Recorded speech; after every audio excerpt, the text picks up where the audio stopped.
Yeah, this is case number 250 on the calendar in the matter of DePietro versus Rathbun. Parties been sworn in, Judge. You may be seated. Have a seat. Mr. DiPietro, according to what I read, you were going on vacation and you wanted to sort of redo your body. You saw an advertisement. The advertisement was from the defendant's company. It indicated that if you used her body wraps, that you would take instantly inches off your frame. You went to her, got the body wrap. You were dissatisfied with the service which was, according to you, guaranteed by the defendant. You felt sort of intimidated when the session was over, and you did pay her. I think the session was $80, $85, is that right? But you got home and you stopped payment on the check. The defendant was furious that you stopped payment on the check, and according to her, after some efforts to try to get you to pay, she filed a complaint with the police. Correct. I don't know what the nature of the complaint was, but you were contacted by the police and told that a warrant was issued for your arrest and you should come in and turn yourself in. Did you go and turn yourself in? Yes, I did.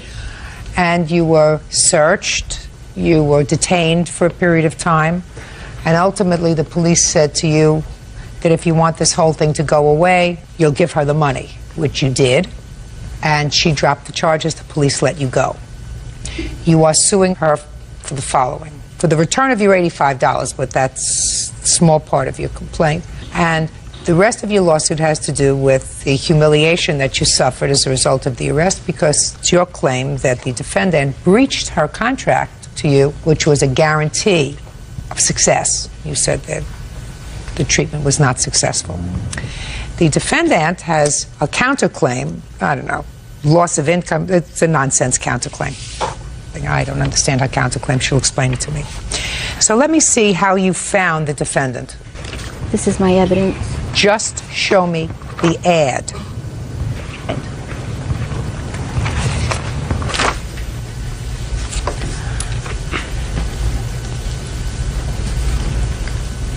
This is clear. Not only is it an offer, but it says that there is a guarantee that you lose 10 inches today, guaranteed, non-surgically. And this is what you saw. Yes. Okay, so tell me what happened when you went to see the defendant. When I went to see her, also she told me when I called her about the ad, I was kind of skeptical about the ad, and I said, how can you lose that? And she said, oh, you can lose 10 to 30 inches, check out my website. So I went to the website, and this was on her website. This says 10 to 30 inches. And it says guaranteed on there too. So she told me I had nothing to lose because it was guaranteed, and she told me, or my money back. So I made an appointment. Before the body wrap started, I asked her again, this is guaranteed. We sat down. She said, oh yes, it's definitely guaranteed. Look, you have the ad and everything. It was. You have the ad. Listen to me, Ms. DiPietro. I don't want you to embellish anything. Do you understand? There are certain things that make sense, and there are certain things that don't make sense. You have the ad. The ad says guaranteed. Don't fabricate anything. I'm not fabricating anything. Yeah, okay. I'm just warning you. Don't fabricate anything about sitting down, getting the wrap, and talking about guaranteed again. Just tell me the truth. The truth is what's going to save you today. Do you understand? Yes, I am telling the truth. Okay. Then, you went to see her. And what happened when you took the body wrap? She wrapped me up like a mummy from head to toe in these wet ace bandages. The only thing that was showing was my eyes. It was ice cold. She then proceeded, well, first she measured me, and she marked it where she measured me. And she had left the tape measure very loose when she first measured me. She was on the phone the whole time. She was measuring me, talking to some friends, laughing and everything else. And I was freezing at this point, the air conditioner's on, and soaking wet. Then she puts plastic bags on my hands and my feet to catch the water, and then an elastic. So now I'm walking like a mummy, water's dripping from me. Then she tells me to go exercise for almost an hour on an exercise machine. What kind of exercise machine? I think it was like one of those ski things, and then she had the steppers. She told me to pick out whatever I wanted, and so I did that for almost an hour. I fell off a couple of times because it was so wet. My feet, I had water dripping off me. Got it. So she said, the more you exercise, the harder you do. Oh, you'll get even more than the 10 inches. So I did do that as hard as I could. Then when the time was up, she put me behind a curtain and they unwrapped me. And then she measured me again, this time pulling the tape measure very tight. When she was done, I said, so did I lose, what did I lose? And I looked in the mirror right away, I knew. I said, I looked the exact same way. I said, well, you know, didn't I lose the 10 inches at least? And she said, no, you didn't. She goes, but I'll have to add it up, but I don't think you did. And I said, what? And she said, well, just go change. Never mind that. We'll talk about it when you're done. So I went and changed. I met her. She said, meet me back at my desk. So I changed up. I dried off the whole bit. I met her back there. And I asked her if I lost the 10 inches. She said, well, no, you didn't. And I said, well, then I'm not paying. And she said, well, you have to pay. I said, you told me it was guaranteed or I don't have to pay. And she said, no, I waived the guarantee. I said, when did you waive the guarantee? I never heard, you never said that to me. She goes, oh yeah, I mentioned it when I was wrapping you because your legs are too thin. Believe me, my legs are not too thin. Judge Judy continues in a moment. I have the right to waive the guarantee. No, you can't waive a guarantee. I wouldn't have wrapped her. Pay careful attention to me. Real cases, real people. Judge Judy.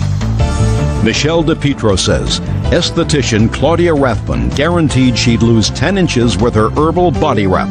Michelle claims Claudia won't honor her guarantee. First of all, who do you work for?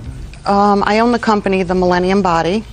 I am a licensee of a international company that provides these mineral body wraps. I've been doing the mineral body wraps for 3.5 years. I got involved in this business because of the results I obtained with the body wrap. Okay, fine. Your ad says guaranteed. She says you didn't get the 10 to 30 inches that you say she was going to realize, and therefore she didn't want to pay you. Now, tell me about this waiver of the guarantee. Okay. The guarantee is based upon head-to-toe measurements. There are 18 measurements from head to toe. I understand now. I think that this is slightly deceptive. The advertising. Okay. Oh, yes, it is. Because when I look at that and I look at your picture, you see, and you said lose 10 inches, this lady looks like she's lost 10 inches around her waist. Okay. Pay careful attention to me, madam. I am. So when someone looks at this, they say, well, I'm going to lose 10 inches around my waist and my midsection. That would be terrific. What you're saying is, in the small print, which doesn't appear in this ad, you'll take measurement from the arm, measurement from the lower arm, measurement from the wrist, a measurement from the neck, a measurement from the bust, a measurement from here, measurement from the hip, a measurement from the thigh, a measurement from the calf, a measurement from the ankle, and all that is going to add up to 10 inches at the end of this wrap. Okay. When I say it's slightly deceptive, your picture is, along with the word guarantee, is deceptive. You have to understand that. It's designed to make it look as if you're going to lose weight and it's not going to be around your eyeballs. Okay. So, what I want to know is, when do you claim she waived the guarantee? Okay. When Michelle met me, I arrived at my salon at the same time Michelle did, and we had a conversation explaining the procedure about body composition plays a part on whether one would get the 10-inch guarantee. I don't believe that. Listen to me. I'm going to tell you what I told her. If you're trying to get a customer into your salon, you don't tell... Sorry. I don't believe that you told her on the phone that the guarantee really wasn't a guarantee. Not until she got there, if you told her at all. When she got there, maybe, if you said to me, when she got there, I said, well, I looked at your legs are too skinny, you may not get the 10 inches, but I don't believe, because common sense suggests to me, and my age suggests to me, that when you're in business and you're offering a guarantee and you got a live one on the phone, you're going to tell them, well, we made a mistake in the ad, there's no guarantee. So, let's get real. She comes into this, you didn't tell her on the phone that there was no guarantee. Let's get to when she came into the salon. Okay, well, I'm sorry you don't believe me in that regard. I don't. But there is a script I don't. that we're going No normal person is going to believe you that you put ads all over the place with a guarantee, and as soon as somebody calls you up on the telephone, you see how you're smiling? As soon as you get somebody on the telephone, you say, I just want to let you know before you come in, there is no guarantee. Let's get on. Let's get on and let's get real. You're a businesswoman. It is not a miracle. It is not a miracle. This, madam, is a miracle. Somebody can come in and get wrapped up for an hour and come out 10 inches slimmer. From head to toe. 10 inches slimmer is a miracle. Is a miracle. That's what she came in for. She came in for a miracle. I mean, she may be a little bit of a wacky coming in for this kind of a miracle. I think she probably is a little bit of a wacky. Tell me about the guarantee and make it good. All righty. We have them fill out a questionnaire which goes through how much they weigh, whether they're taking any medication. Okay, I got it. I'll take a look at the questionnaire. There's also a section number 11 which indicates target areas of desirous inch Let me loss, see that, please. which is filled out by Let me see. the patron. That's just why I want to see it.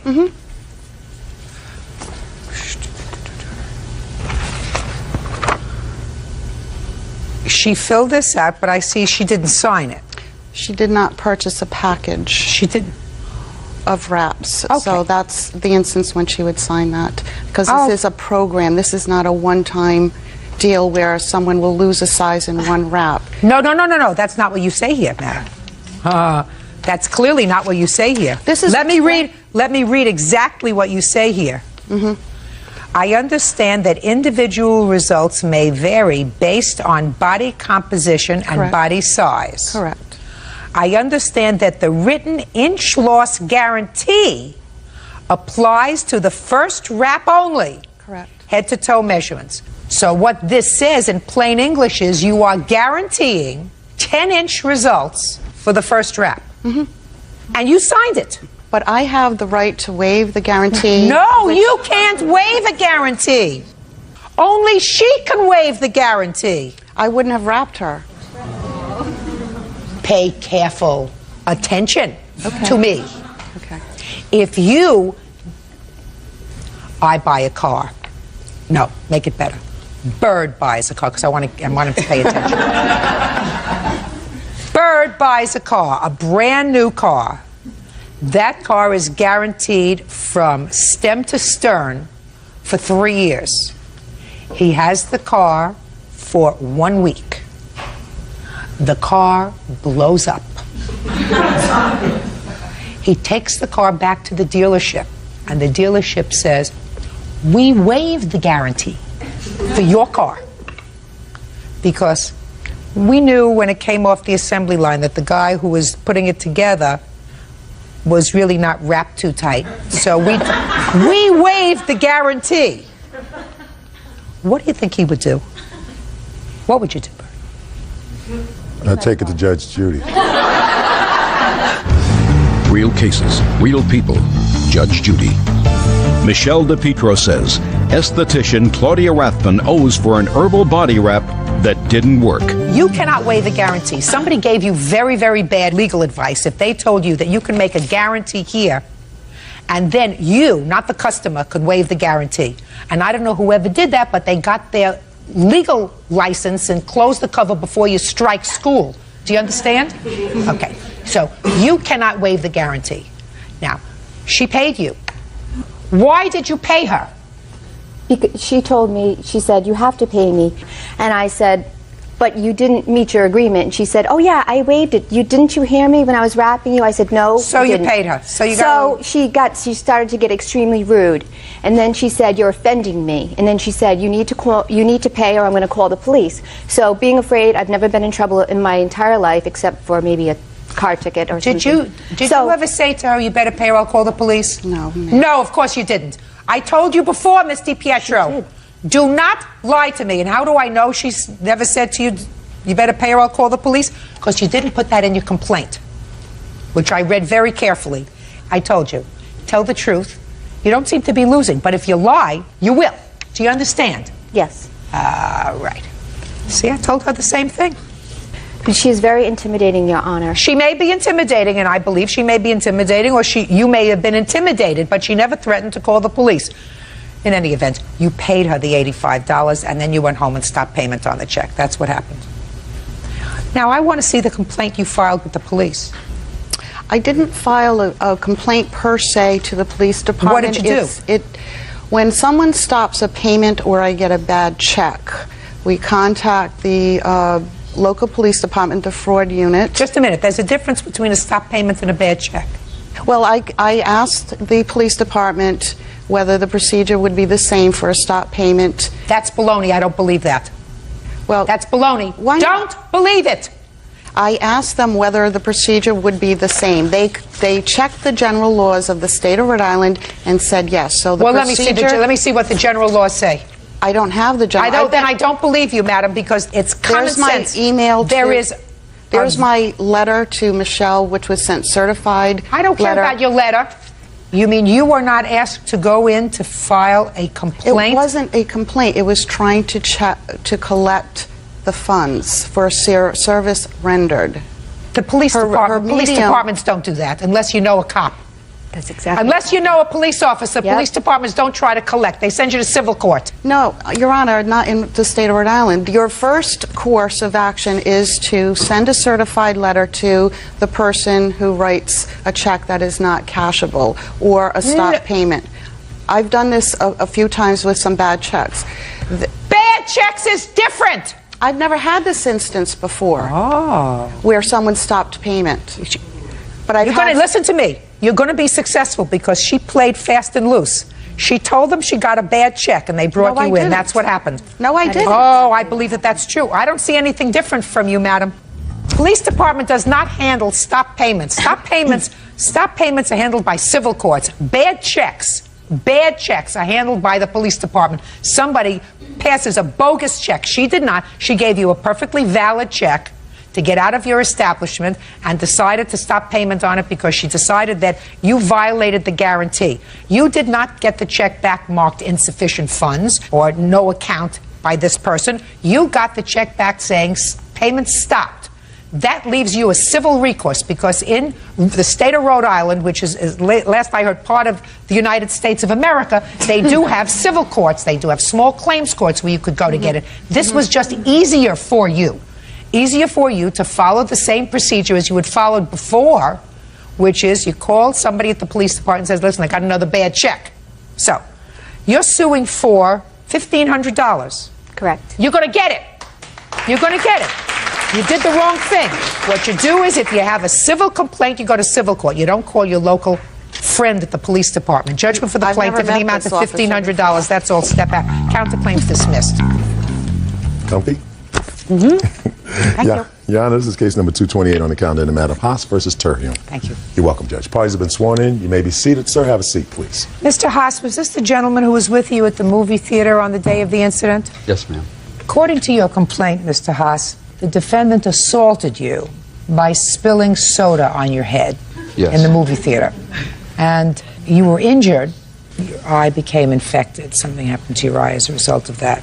I read the defendant's answer, and quite frankly, she doesn't deny that she did it. But in effect, her defense is that you're a crybaby, it's no big deal. Is that what your defense is? Yeah, that's what I figured. I don't know how that's going to fly, but we're going to find out. I'm not going to start with you. Okay. I'm going to start with Mr. Terhune. First, I want you to tell me how old you are. 38. You work? Yes, ma'am. What kind of work do you do? I'm a technician on computers. Tell me when you went to the movies on the day that you came into contact with Mr. Haas. What date was that? I don't remember. He says it was the 7th of November. Is that right? Yes. Okay. What movie were you going to see? Frida. Good movie. For what performance did you buy a ticket? The first one, like 11 o'clock, I think, or in the morning? Yeah. Busy theater? Not a lot of people that day, maybe 30 people. Now, you arrived at the theater, bought your ticket, and went and took a seat. 30 people, so the theater wasn't full. When did Mr. Haas arrive? Probably 5 minutes after the movie had started, and it just took him a little bit to settle in. Where did they settle in? Right in front of you? In front of me and down maybe 6 seats, probably. Tell me what happened. They were talking, and they weren't I mean, at first it was like, we have our seats now and that kind of thing. But then they kept talking. It wasn't about the movie. They were talking about how they got there and things like that. They were just chatting. And people were staring at them. Finally, I said, please be quiet. And Mr. Haas turned to me and said, we're not being loud enough to disturb you. So then they were quiet for like 10 minutes, and I didn't care. If he had to call me so he'd be quiet, I didn't care. Okay. But then they started again. And again, it wasn't, what did she say or anything? It was just chit-chat. So I got up to leave. I figured I'm not going to be happy here. There's no point.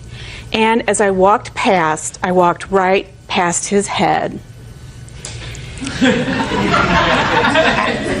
And I had a big soda in my hand, and I poured it over his head. Shh. Okay. So then he, people laughed, and he jumped up and said, you're going to go to jail for assault if I have anything to say about it, and started running and carrying on. And I was leaving, and he was following me, and I figured he's just going to get my license plate, and he can call the police and tell them what a mean lady I am. And instead, I had this book bag. It was heavy enough that it carried books in it. It wasn't like a shopping bag or anything, but it was made out of like a plastic material. And he grabbed it and ripped it in half. I don't have it. I gave it to the police. I wasn't sure if I could take him physically, so I decided to just wait for the police to get there. And they came and they issued citations to both of you? At his insistence. Okay. Mr. Haas, let's take it step by step. Did you arrive 5 minutes after the movie started? The credits were still rolling. I don't care whether 5 minutes after the movie started, you arrived.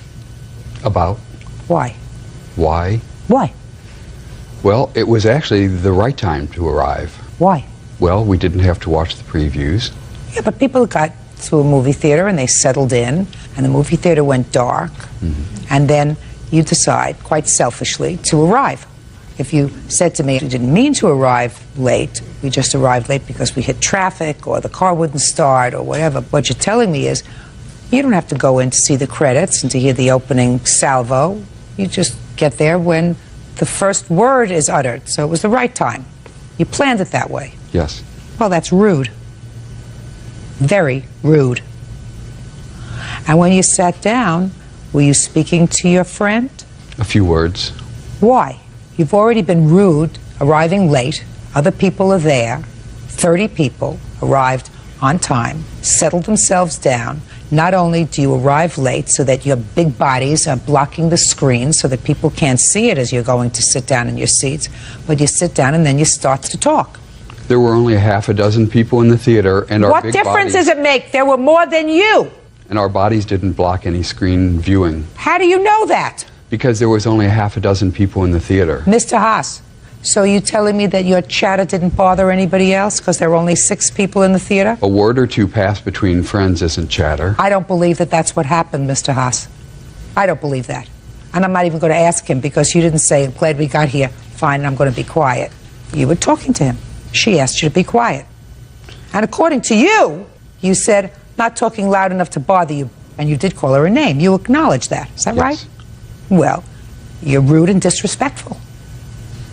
I'm not saying that she had any right whatsoever to do what she did. But I want to tell you something. Most of the people who are sitting here in the courthouse today, as well as Bird, certainly myself, have been in positions where we've gone to the theater, we're respecting the rights of others, and some people who are totally self-absorbed, selfish people can ruin their good time by sitting and chatting because they just don't give a damn about anybody else. And that was you and your friend. Right? I guess so. You're damn right.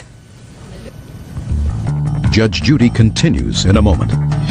There's a passive-aggressive piece of you, sir. I'm not exactly sure what the diagnosis would be, but while she needs some anger management classes, you probably need a couple of good hours on a shrink's couch.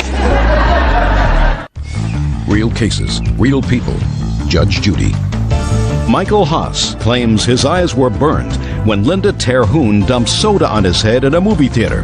Linda says Michael wouldn't stop talking during the film. Mr. Haas, I am totally unsympathetic with you. I just want you to know that. You were rude, and she had had it up to here. So, Now, prove to me, other than your wounded ego and your damp shirt, what injuries you sustained. Shortly after leaving the theater, I had to take my contact lenses out that they were bothering me. I tried to call my eye doctor because my eyes were burning. It was over the Veterans Day holiday, so I wasn't able to see my eye doctor, until the following Tuesday. And then when I did go to the eye doctor, I was diagnosed with a chemical burn in my eyes. Show me. In here.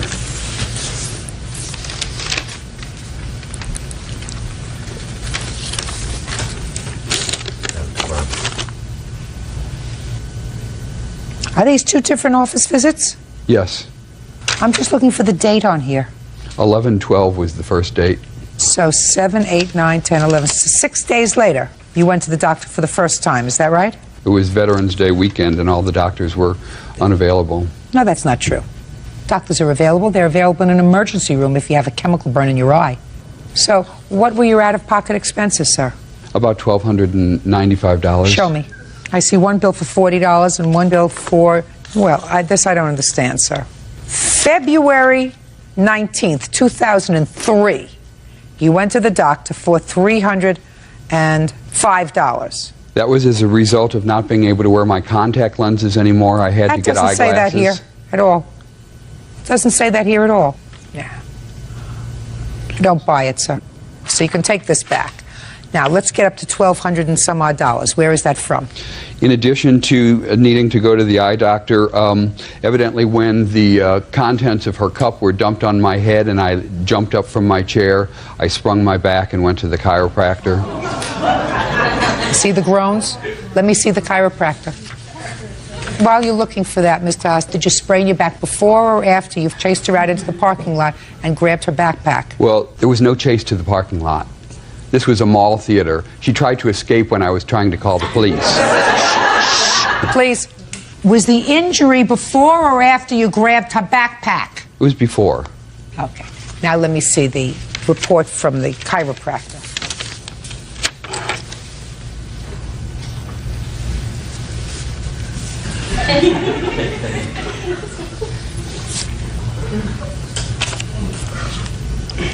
Sir, these are just bills. You have a report from the chiropractor? They're paid bills.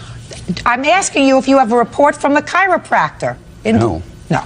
Then you know that this is nonsense. So far, the only bill I have is $40 for your eye exam on or about the 12th of November. What else? In addition to the chiropractor. Chiropractor I'm not considering, sir. I don't know whether you sprained your... Listen to me. I don't know whether you sprained your back hopping into your car. I don't know whether you sprained your back or neck at all. I have no idea. When you come to court, you have to have a doctor's report. A doctor's report will tell you exactly what you were treated for, what you complained of, what your symptoms were. Paid bills is not it. What else? There was more to the eyes than just a $40 bill. How much is your eyesight worth to you? How much is my eyesight worth? I don't know. How was your eyesight between the time that she poured the soda on your head and today?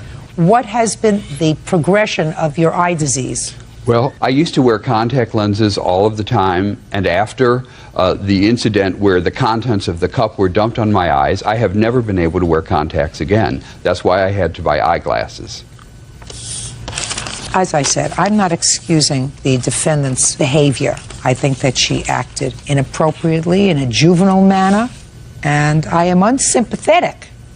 I'm also unsympathetic, sir, with your request for $3,000 in medical expenses and pain and suffering because somebody just got really annoyed enough at you and your rudeness to act out her worst fantasy, which was to get up and pour her drink over your head and say, you annoyed me and the rest of the people in this theater, and now I'm going to annoy you and make your life a little bit miserable, because all I wanted to do this morning was come and see a very good movie, and you destroyed that moment for me, you and your chatty friend, and I'm going to get even with you. And everybody here has had a moment like that. You had no right to do that. She also had no right to throw soda on him. By the way, did you ever at any time apologize to her for using profanity and calling her a name? No, I would expect that she would apologize to me and be responsible for taking some anger management course. Mm-hmm. What's the name of... Gee, there used to be a woman who dealt in etiquette. I'm trying to think. Miss Manners.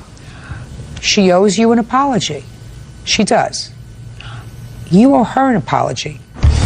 Real cases, real people. Judge Judy. Michael Haas claims his eyes were burned when Linda Terhune dumped soda on his head in a movie theater.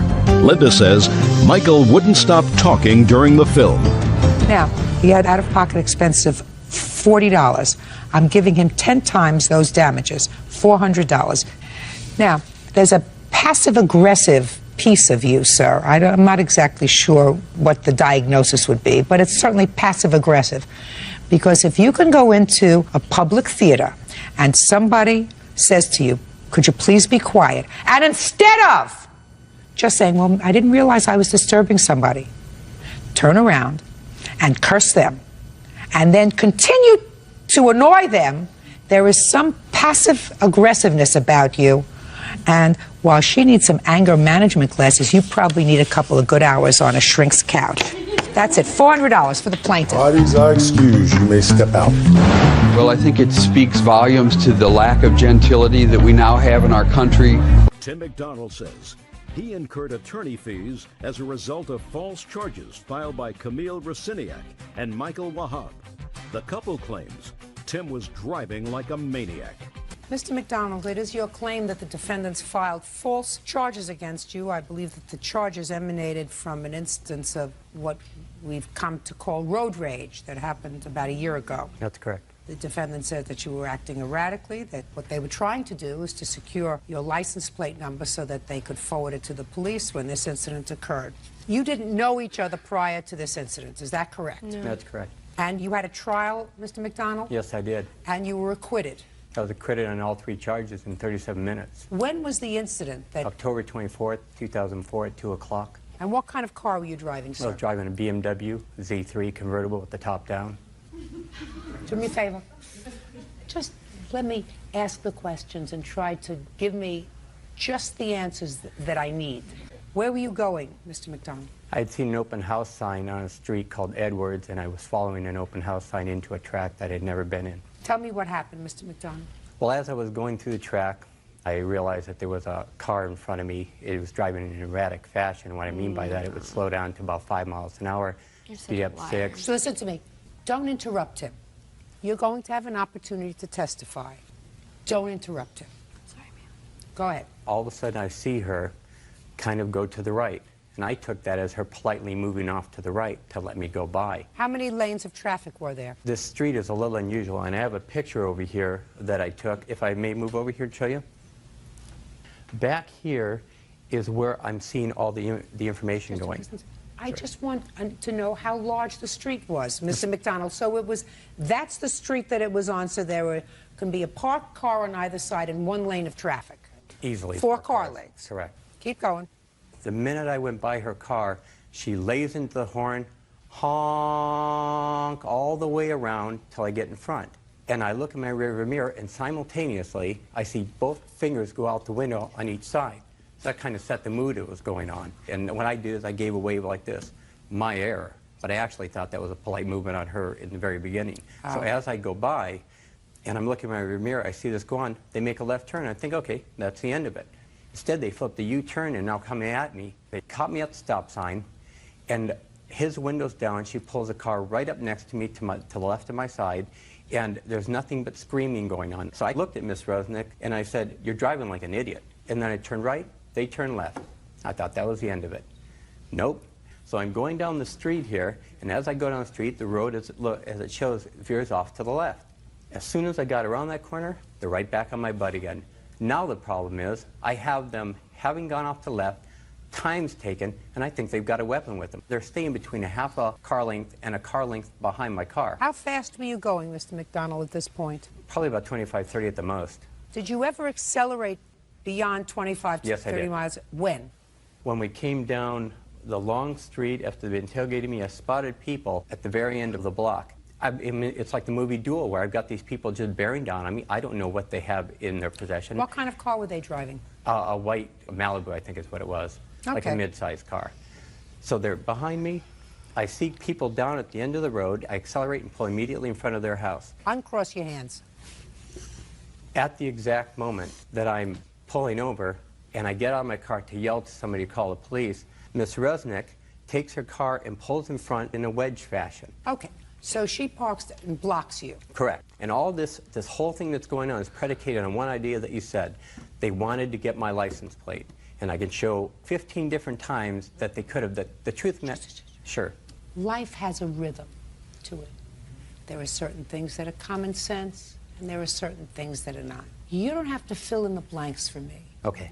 If I need for you to fill in the blanks, Mr. McDonald, I'll ask you. Okay. Keep going.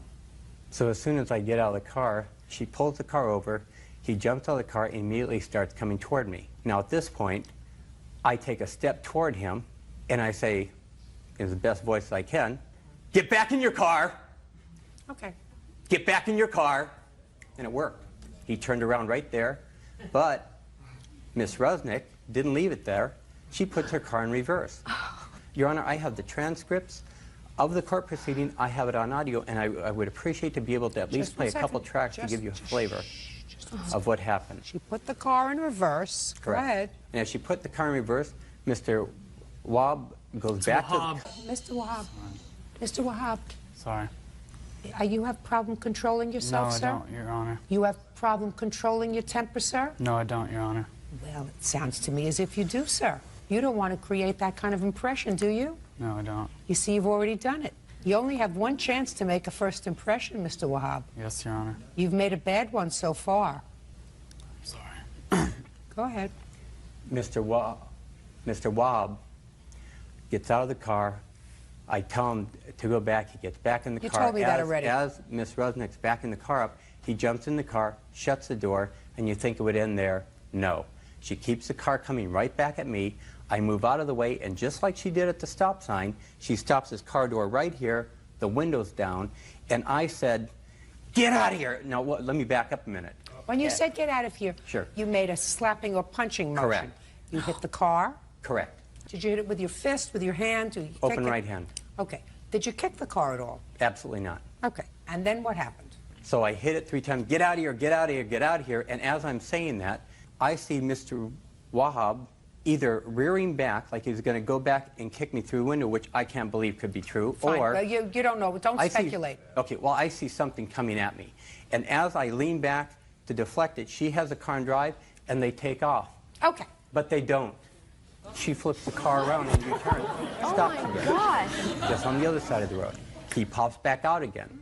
I say, "Get back in that car." He gets back in the car instantly. She takes off again. But that's not it.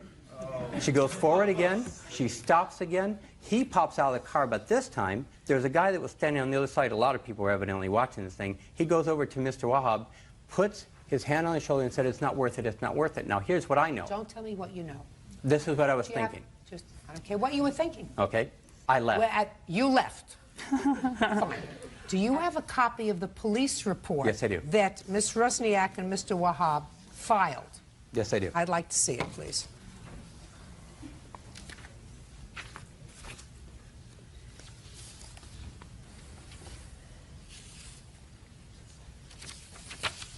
Now, you were subsequently arrested, is that correct? That's correct, Your Honor. What were you charged with, sir? I was charged with 242 battery of Mr. Wahab, disturbing the peace, challenging to fight against Mr. Wahab, and then vandalism, property, crime against Ms. Rusnick. Who's going to speak for you? Both of you to start? Go ahead. First, I would like to say that this man put my life in jeopardy. He really No, you did. put your life in jeopardy. You put your life in jeopardy. I'm going to tell you why you put your life in jeopardy. Because according to what I read in the police report, your statement, you felt as if this man was driving too fast in a residential street. So you decided to try to get his license plate.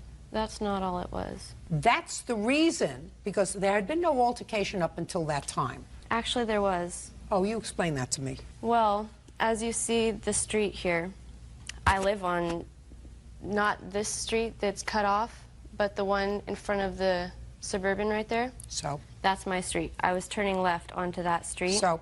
He almost caused me to have an accident. He went around me on the left-hand side as I was making my He was left-hand driving, I said, he was driving erratically, and you said he put your life at risk. You put your life at risk. I admit, I should have never followed him, and I will never do it again. That's right. I learned my lesson on that That's one. right. But he did physically assault me, Listen to me and my boyfriend. Listen to me very carefully.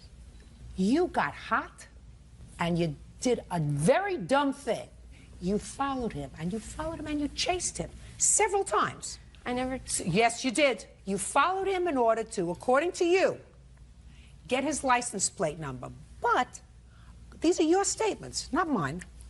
You told the police that she was so offended by this vehicle's unsafe driving that they made a U-turn and then made a U-turn back to attempt to get his license plate number of the vehicle to report it to the police. They said they pulled up alongside the vehicle at a stop sign. Well, what'd you do that for? If you wanted to get his license plate number, get his license plate number and call the police, but that's not what you did. And asked him why he was driving so recklessly. So let me figure this out. You were very offended by the way he was driving. You made 2 U-turns in order to catch up with him. That's what you told the police, unless you say the police are lying. And you didn't get his license plate, but you pulled up to him and, according to you, said to him in a calm way, "Why are you driving so recklessly?" Do you know how ridiculous that sounds? No. Do you know how ridiculous? I'm not saying he's right. I'm saying to you that somewhere between what you're going to tell me and what he told me is the truth. That's probably why the jury acquitted him. Now, who are you? You are 2 people. He's 1 person in a car. He doesn't know who you are. He doesn't know whether you have good intentions, bad intentions. He has no clue. All he knows is, according to you, you have turned around and followed him on at least 3 occasions. And at that point, you are 2 nuts following him, and he doesn't know what you have in mind. So now what you're complaining about is that he dented your car. I would have hit your car. I would have taken a brick and thrown it through the windshield if 2 people were following me over a dissing incident. That's not what it was about in the least. Well, that's what it was about, madam. If you didn't get the license plate number calmly and call the police, you had a cell phone. No, I No, didn't. we did not have a cell phone. Oh, and you had no pen? No. No, Oh, we I did have a pin, but we were unable to get his license plate number. he was driving and too my fast. first intention was not to get his He license had plate number. pulled over and stopped. Your Honor, I can prove that they have a cell phone. I can prove it without a doubt. How can you prove that? I wasn't on the cell phone up until the point where I tried to call the police, sir. Oh, madam, are you telling me that you just lied to me when you said you didn't? I'm speaking. Are you telling me that you just lied to me when you said I didn't have a cell phone? We don't have a cell phone on us. Where was the cell phone? At my At house. the house. Just a second. You say you can show me that she had a cell phone in the car? What they forgot was that they had called 911 from the cell phone. Okay, Yeah. prove it. Let me see. No, I did call. Mr. Wahab, let me explain to you twice now what you did, sir. You showed me that you cannot control your temper. I 2 can times. control my temper, Your Honor. 2 times in a courtroom. So if you can't control yourself in a courtroom, what are you doing out in the street when somebody drives by and flips off your girlfriend? Ooh. You have something that's going to show me that they had a cell phone? Correct. Show me. I also have audio tape of the transcripts. Okay, what kind of car was it? It was a convertible red BMW 2-door, and it was a male driver? Yes, he has some issues. Okay, what's the cell phone number you're calling from? 714. Okay. 2 things I'll show, Your Honor, if I may. But just 1 second. Mr. Sure. McDonald, that doesn't demonstrate to me that they had a phone in the car. No, That- I'm sorry, but I actually have her statement in court saying that she called on the way back Oh, to let the me house. see. I'd like to see that. And I also have the certified copy of the Your Honor? transcripts complete. He said that we pulled over to a red curb on the street. There's no red curb on that street, Mr. though. Wahab, we're not talking about red All right, curb, I'm sorry. sir. The first thing I don't I'm even know why I'm here today. Just a second. Well, look at me, and I'm going to tell you. You're here today because he's suing you. Yeah, obviously. He's suing you, and one of the things that surprised me about Ms. Rusniak's call to the police is her statement to the police, which I believe said something, and I'm paraphrasing, the guy's got some serious issues. Well, I want to tell you something. If somebody had just assaulted my passenger, as you claim, I wouldn't have said this guy in a BMW had some serious issues. I would have said this guy driving erratically has just assaulted my passenger. He kicked and punched my car. Something is clearly wrong with him. Not in the almost lackadaisical way. I'm speaking.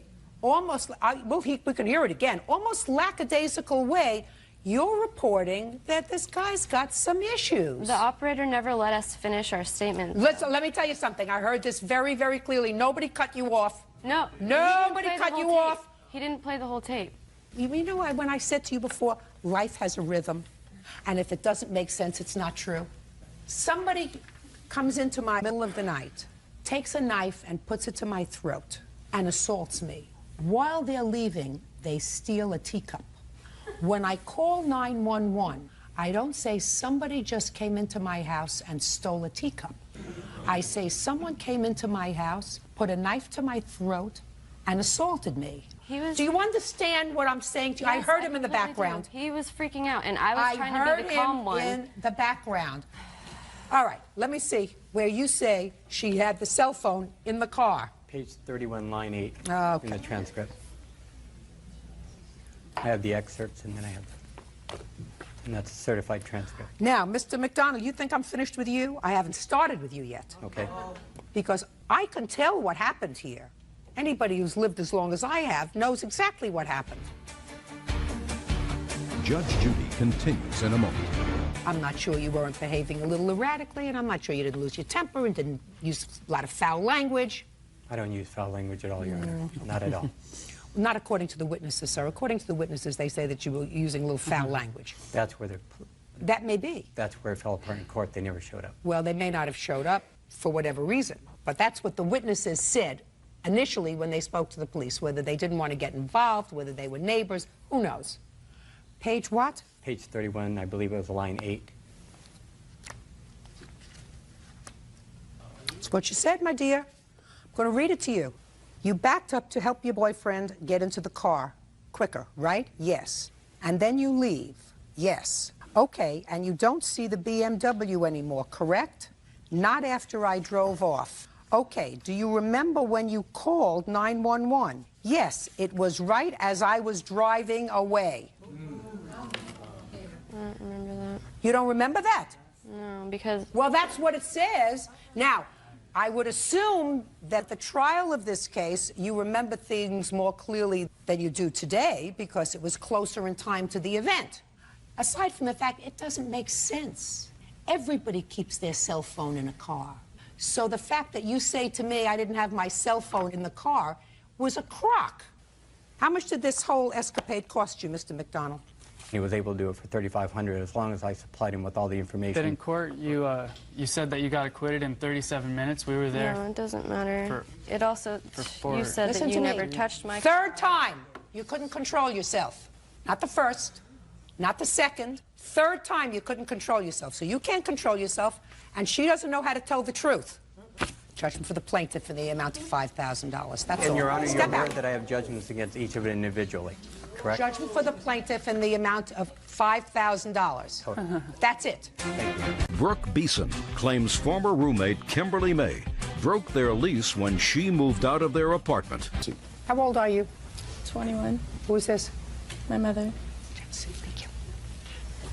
Miss Beeson, you and the defendant leased an apartment together. Were you both in college at the time? She dropped out of college. I was still attending, yes. And according to your complaint, she moved out.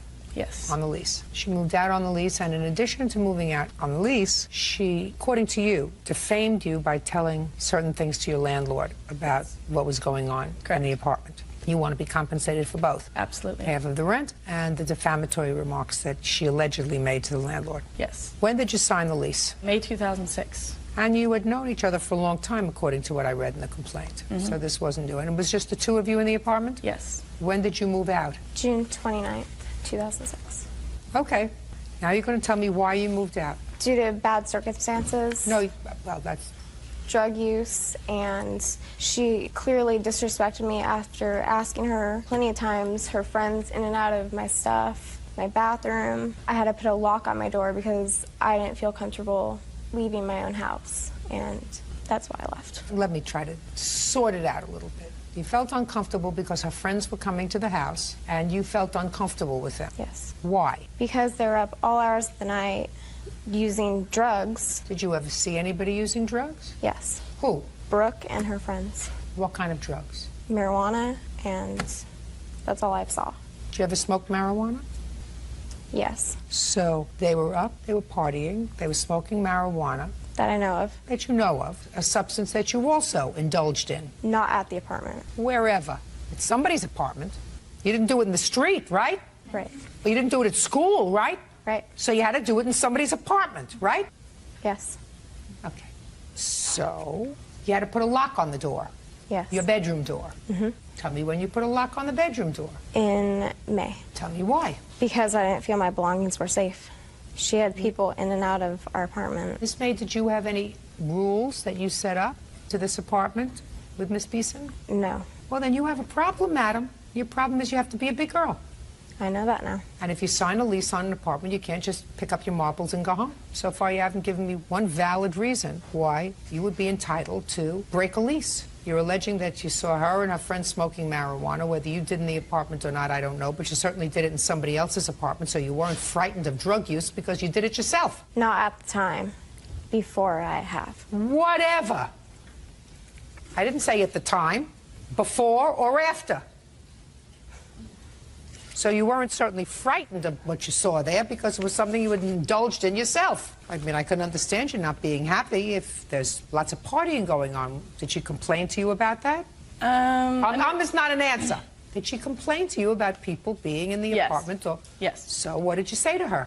They're mutual friends of ours, so at certain times, the same friends that would be there with me would be there when I would come home. Late at night, they would be over with her. Well, why didn't you try to work it out? Sit down and work out a scenario where at 1 o'clock in the morning everybody goes home, whether it's your friends or her friends. Why didn't you try to work it out? Because it wasn't an ongoing thing. It wasn't day to day. It wasn't day in, day out. So it was never a continual issue. Well, but she made it an issue. When did she tell you she was moving out? Never told me. Moved That's a out. lie. Vacated the premises without any warning. Said she needed to talk to me the morning before. I came home from work. I said, you know what, I have school all day. I'll be home at 2 o'clock. I have to be at work at 5. If you want to talk when I get home from school, that's totally fine. If you want to meet me, I'll be here from 2 to 5 before I go to work. Came home, didn't say a word to me. I went to work, came home, and all of her things were gone. What efforts did you make to find another roommate to take over your lease? I told her 3 weeks prior to my moving out. What efforts I didn't did you make any. Well, you have to. You can't just walk out on a lease. Now, what proof do you have that she made statements to the landlord about you? I have a document that she had given to the apartment complex, if you want to look at this. That she signed? That she has signed, yes, I'd absolutely. like to see it.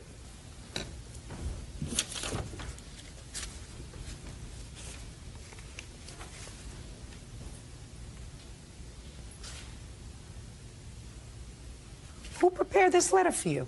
Me and my mom wrote it. Well, you can't just say, I accept no responsibility for rent or expenses relating to the apartment after June 29th, 2006. You have a contract with them, and you have a contract with her. And you made absolutely no effort to find another roommate. You have to be a big girl. Do you understand that? Yes, I do. Well, why did you help her write this letter? Stand up when you talk. Because she needed to write it at the time. What do you mean she needed to write it at the time? I don't understand you. Did you know your daughter smoked marijuana? She had before. She had before? Yes, She I did probably know. had during, and I guarantee you she does afterwards, maybe not in the apartment, but it's not something that frightens her because she does it herself. And that's the only drug use that she ever says she saw in the apartment. So why would she sort of ascribe any untoward behavior to the plaintiff? It's outrageous. She's a baby, and she shouldn't be coddled by you. Should have told her not to rent the apartment in the first place. You have a roommate now? No, I do not. Did you have a roommate? Yes, I did for 1 month. So you did have a roommate? Yes. When did the roommate move in? In October. It was a temporary thing. He was moving in and moving out, and I needed the rent, so I told him he could move in for the 1 month that he was transferring places from where he was at to going back to his parents' house. It was an agreement we had from the start. He was the only person I could find, and I needed the money at the time, so any money's better than no money at this point. Did you put any ads in the paper? I have not, but I had a roommate lined up that bailed on me last minute, so it's just a bunch of... Who's paying? Mother does. I'm a full-time student. When is the lease up? May of 2007. Well, you better see if you can find another roommate. Absolutely, I'm in the What's process. the rent? $1,400. It's actually $1,391. Okay, so it's $700 each. Is that Yes. right? Non including utilities. She moved out in May. Did you pay May's rent? Yes. Did you pay June's rent? Yes. You didn't pay July? No. Didn't pay August? No. Didn't pay September? No, but she wrote me a letter saying that she was having a roommate move in September 1st, 2006, and I responded to her Let me see. letter. Give her both of them.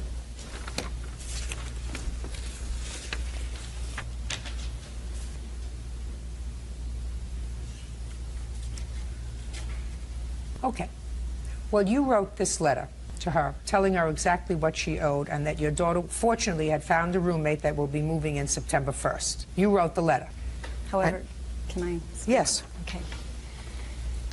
Brooke had a girl from work lined up that had given us a $200 deposit, which we, on the itemization, showed that she had given us. The girl ended up not moving in. So we deducted $200, the deposit she had given, and we did get a deposit from her to secure us, but it didn't remove Kim from the lease. Anyways, she did not get another roommate until Chad moved in for 1 month. She has contacted everybody. She let the apartment know that she would move out if they could find somebody. A tenant had come to me regarding something, and I had tried to work something out where she could even take over the apartment so Brooke could move back home. I got you.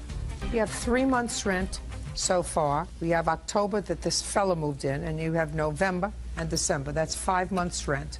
It's $3,500. So far, that's what you owe her.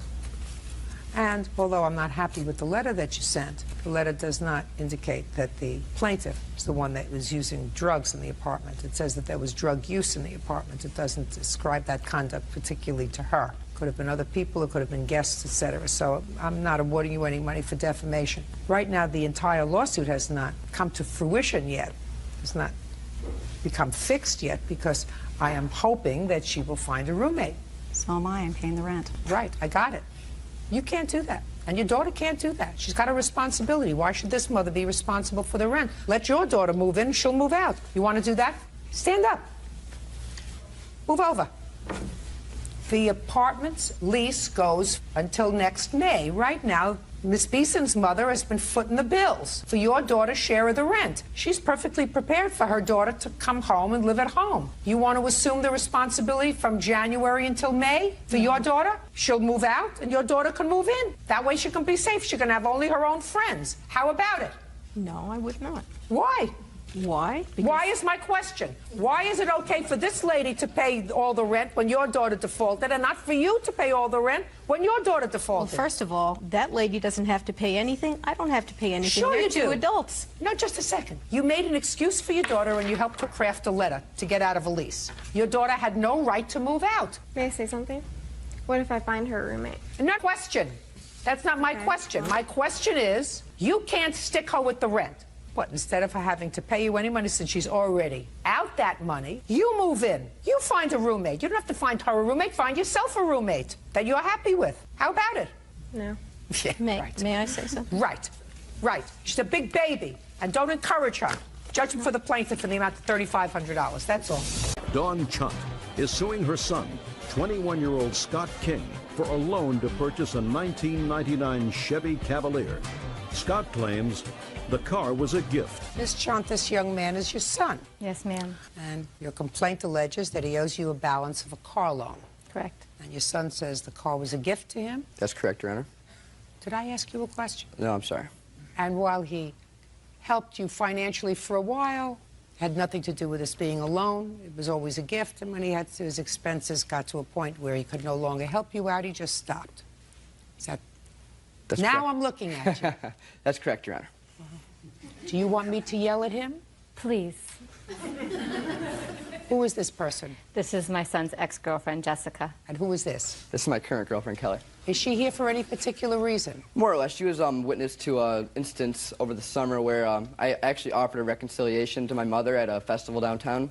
And basically my mother told me she was in the process of filing bankruptcy and that my help was too late and basically shrugged me off and walked away. So at that point, I felt like I was no longer obligated to even try to reconcile or help out the situation at all. Let me understand this. I'm going to put what you just said to me because I know that one thing you're going to learn as you get older, you have to think about what you say before you say it. Absolutely. What you just said to me was, this young lady is a witness to something that happened recently.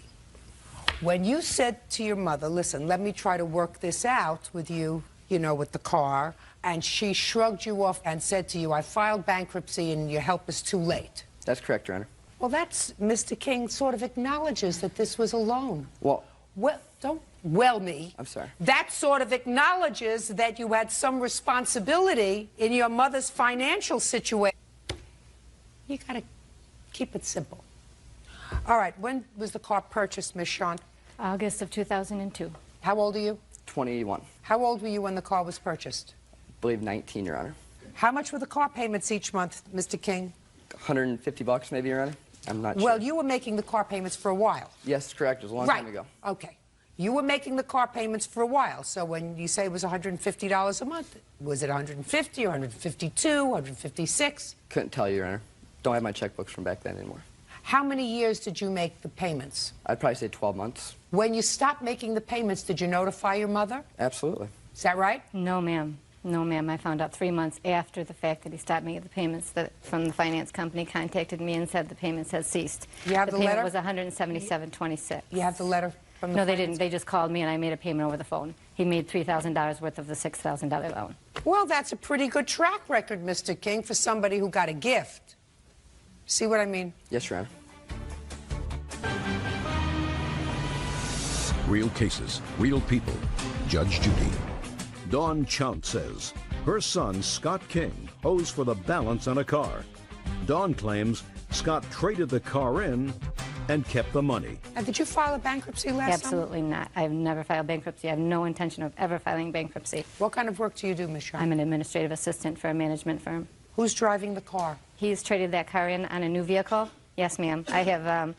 He got $4,000 on a trade-in, and instead of paying off the loan, he decided to use that $4,000 to purchase his brand new Focus that he's now driving. And they gave him $4,000 for the car, and he used it as a down payment. Yeah. I mean, you're just going to stand there and look foolish? No, Your Honor. I mean, what do you want me to say about that? Yes, I traded the vehicle in. Well, if you traded the vehicle in, who did you expect to make the payments after you traded the vehicle in? When I was living rent-free, I had no issues helping out with the bills. I was working full-time, going to school full-time. Helping out with the bills is a different story, Mr. King. Helping out with the bills means, Mom, he has $200 or $300 for rent, or he has $100 a week for rent. That's a different helping out with the bills. You made the car payment directly. It was sporadically. It was, you know, a chunk here, a chunk there. Well, that's because you were young and stupid. That's not because that's Fair the way enough. people do business. I know that now, Your Honor. How much is left owing on the car? Approximately $3,000. Let me see. I'm sorry, $2,000 is my balance right now. Here's my current statement from the finance company showing the balance as of today. And I'm amazed that you traded this car in, that they let you trade Well, the there car was no in with a lien lien. because it was a personal loan. May I say something, Your Honor? It was a personal loan? What do you mean it was a personal loan? It was a signature loan. There was no collateral. What do you want to say? Well, this wasn't financing that I requested. It wasn't I mean, I was at the age where I could require credit myself. This is a loan that she got, and she acted sporadically like, let's do this now, let's get this now, you need this. I wasn't prepared to make this transaction, and it was basically thrown upon me out of need, out of necessity, from her standpoint, that we needed a better ride for me and Jessica to go to college and back and whatnot. And it happened within a day. We got the check in the mail, and the next day I had a car. It was like that quick. And I mean, I don't agree that I didn't ask for the loan, I didn't want the loan. I don't even consider it a loan. It wasn't something that I was part of at all. It was something that was thrown upon me, and now I felt like I was being held accountable, like it being dangled over my head from that point forward. After we got rid of my Escort, I had no vehicle. So we had the Cavalier, and I was like, make the payment or you lose it. And I was like, this isn't something I ever wanted or wanted to acquire. If I had it my way, I would have still had my old vehicle, and everything would have been okay from that point forward. I don't feel like this was any kind of my decision, and it was forced upon me. Was he a difficult pregnancy?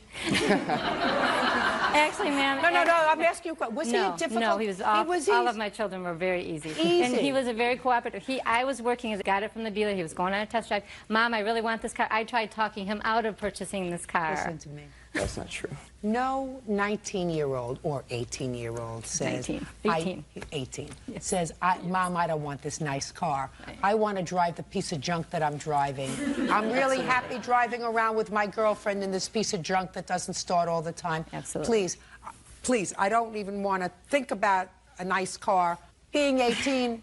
I want to take the bus, take the train. With my, no, ma'am. That's how we want to go out. You wouldn't take a bus for, to school, listen, to high school. Listen. No.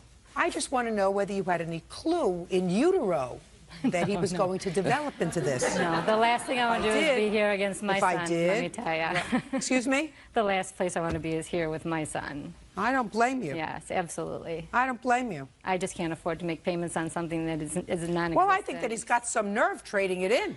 That really And Your suggests to Honor- me, I'm speaking. I'm sorry. That really suggests to me that he is really totally an amoral person.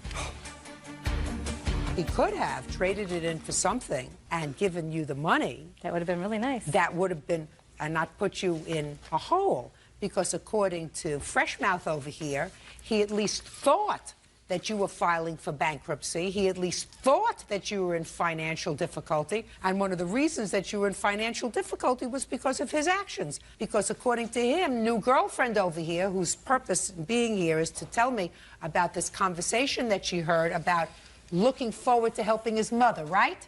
Isn't that what he said you were going to tell me? Right. Right. Means that he understood that his conduct created a negative situation for you. And I do admit that. Oh, get over it. Ma'am, can I give Scott the title to his Focus? Because it's at my house. No, I don't want you to give him anything. This is his title for his car that he's driving now. Listen to me. I don't want you to give him anything. Okay.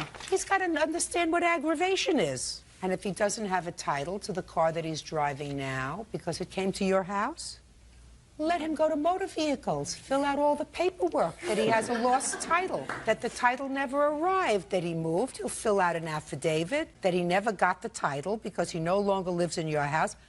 Let him do something. Do you understand? I understand. He has to experience some pain. Judgment for the plaintiff in the amount of $3,000. Thank you, ma'am. That's all. Christina Smith claims ex-boyfriend Gerald Ware Jr. owes for his share of a cruise vacation, utility bills, and a loan to retain an attorney.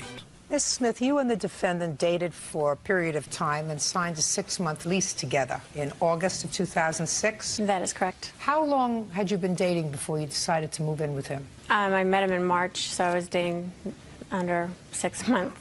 I ask that not because it's particularly relevant, but I'm conducting my own sociological study. I want to see how quickly it is that people make this mistake. Right. Yes. In any event, your lawsuit says that you moved in August. Yes, August 5th. And you moved out in?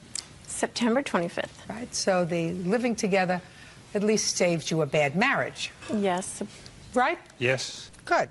It is your claim that Mr. Ware is responsible for half of a cruise that you booked with his consent and his agreement to pay for half of the trip. It was a non-refundable amount of money. It was $2,000, $1,000 for you, $1,000 for him, which, of course, he didn't go on. Correct. Because the cruise was scheduled for? October 13th. October 7th, excuse me. Did you take anyone else with you? No. So you had the cabin all by yourself? I sure did. So let's deal with that first. You moved in August. Things started to go downhill right away. I don't have to know the why. It was not good. You were both not unhappy with the separation. Is that right? Yes. You moved out, but you continued to pay the rent. Your half of the rent. I did. Does she still continue to pay her half of the rent? Up until December. I think she's a princess. And you continued to live there? Yes, I did. All by yourself? And my kids, when I had them for visitation, yes, I did. Well, isn't that nice? Yeah. So you had a great place to live. Are you still living there? Until January 6th. And then what happens? I received a 30-day notice. Why? Because she didn't pay her, as it states in this letter, she didn't pay for December's rent. Why didn't you pay? I paid my half. Why didn't you pay the whole thing? Because I have a written agreement from her that says that she would pay the half as long as I I'm didn't telling you, have a room. if she's paid September, October, and November, and she hasn't lived there, and you've lived there with your kids, so how old are you? Me, 37. Why don't you take care of your own responsibilities? Where are you going after January? They gave you a 30-day notice. Where do you intend to go? Oh, I'll find a place. No, none in mind right now. What do you mean you have none in mind? Well, I'm looking. How much rent do you pay? $675. Is that the entire rent? No. Or just your half? That my half. Okay. When you moved in to that apartment, where had you been living just prior to that? With my boss, as well as Christina. With your boss? Yes. What kind of work do you do? I am a cabinet installer. And you lived in your boss's house? Yes, I did.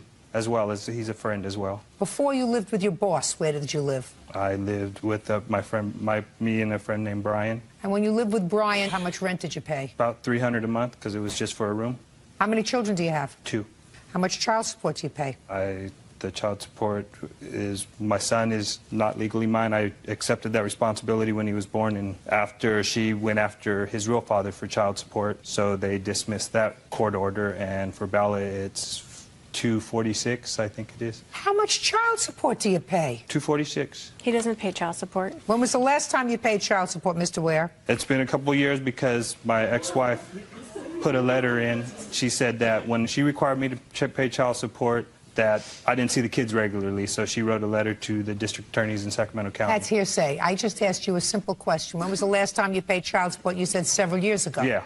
You just told me that you used your apartment, sir, this apartment that you were living in and having half the rent paid by the plaintiff for both yourself and your children when you had them. So clearly you were seeing your children within the last 3 or 4 months. Yes. But you haven't been paying child support. No. Is this your boss? Yes, it is. How did I know that? Are you paid on the books or off the books? On the books. I'm 1099. And how much was your 1099 last year? I didn't work for him last year. Yes, he did. Mr. Ware, he doesn't even want to stand up anymore and get involved with this, sir. Did you file tax returns last year? No, I did not. You just told me you lived with your boss last year before you moved in with her. Last year. What's your last name, sir? McWee, ma'am. You want to leave now? No, ma'am. You might want to rethink that. You get me? Good. So you're paid in cash and you don't pay taxes and you don't pay child support.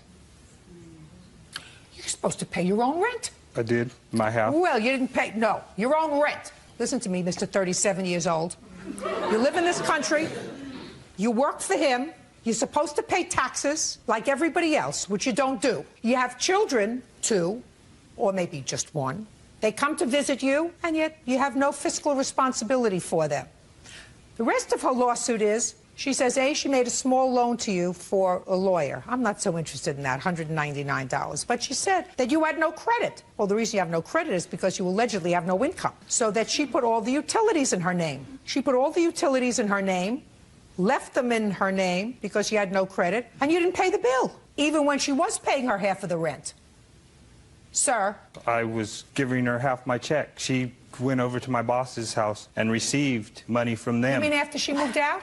After she moved out? I'm talking about after she moved out. After she moved out, I told her she threatened to turn everything off. I told her to go ahead and turn everything off.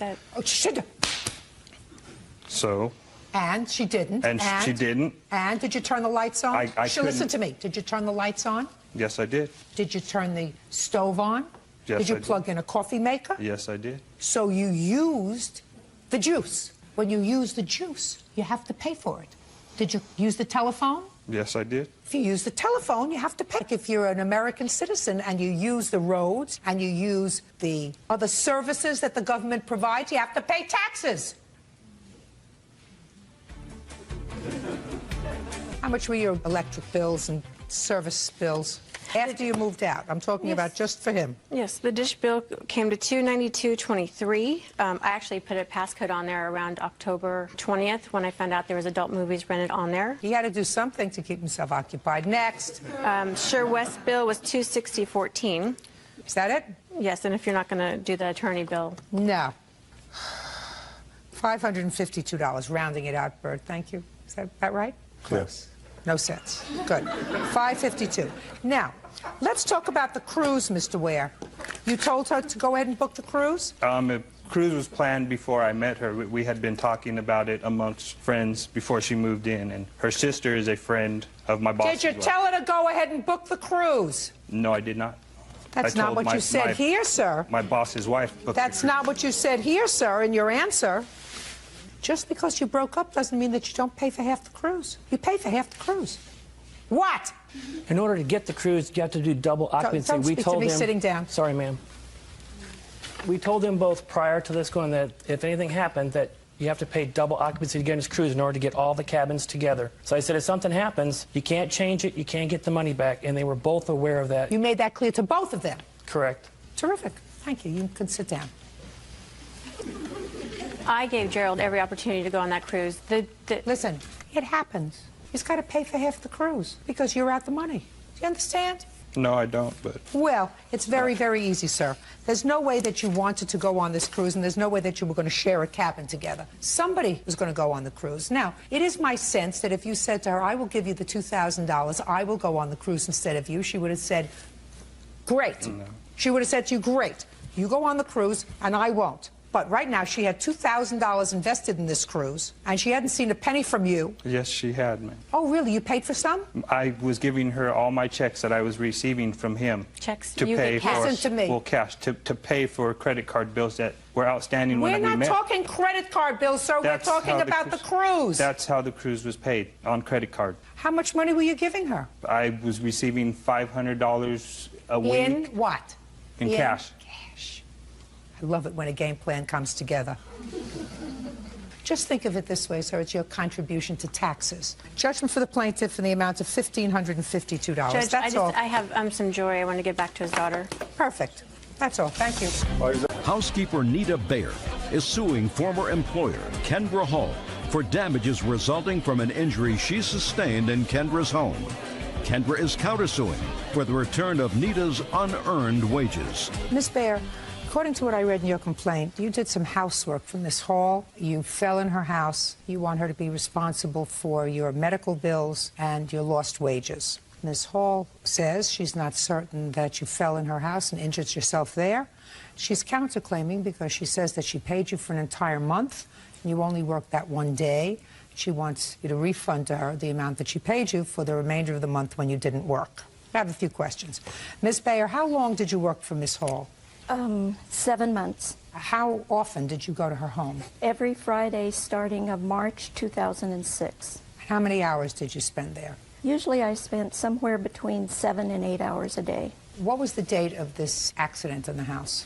It was November 3rd, 2006. And she had paid you for the month? Yes, she did. What was your monthly salary? It was $360. I received $90 a week. Now tell me about this fall that you took in the house. Miss Hall was not at home. That's right.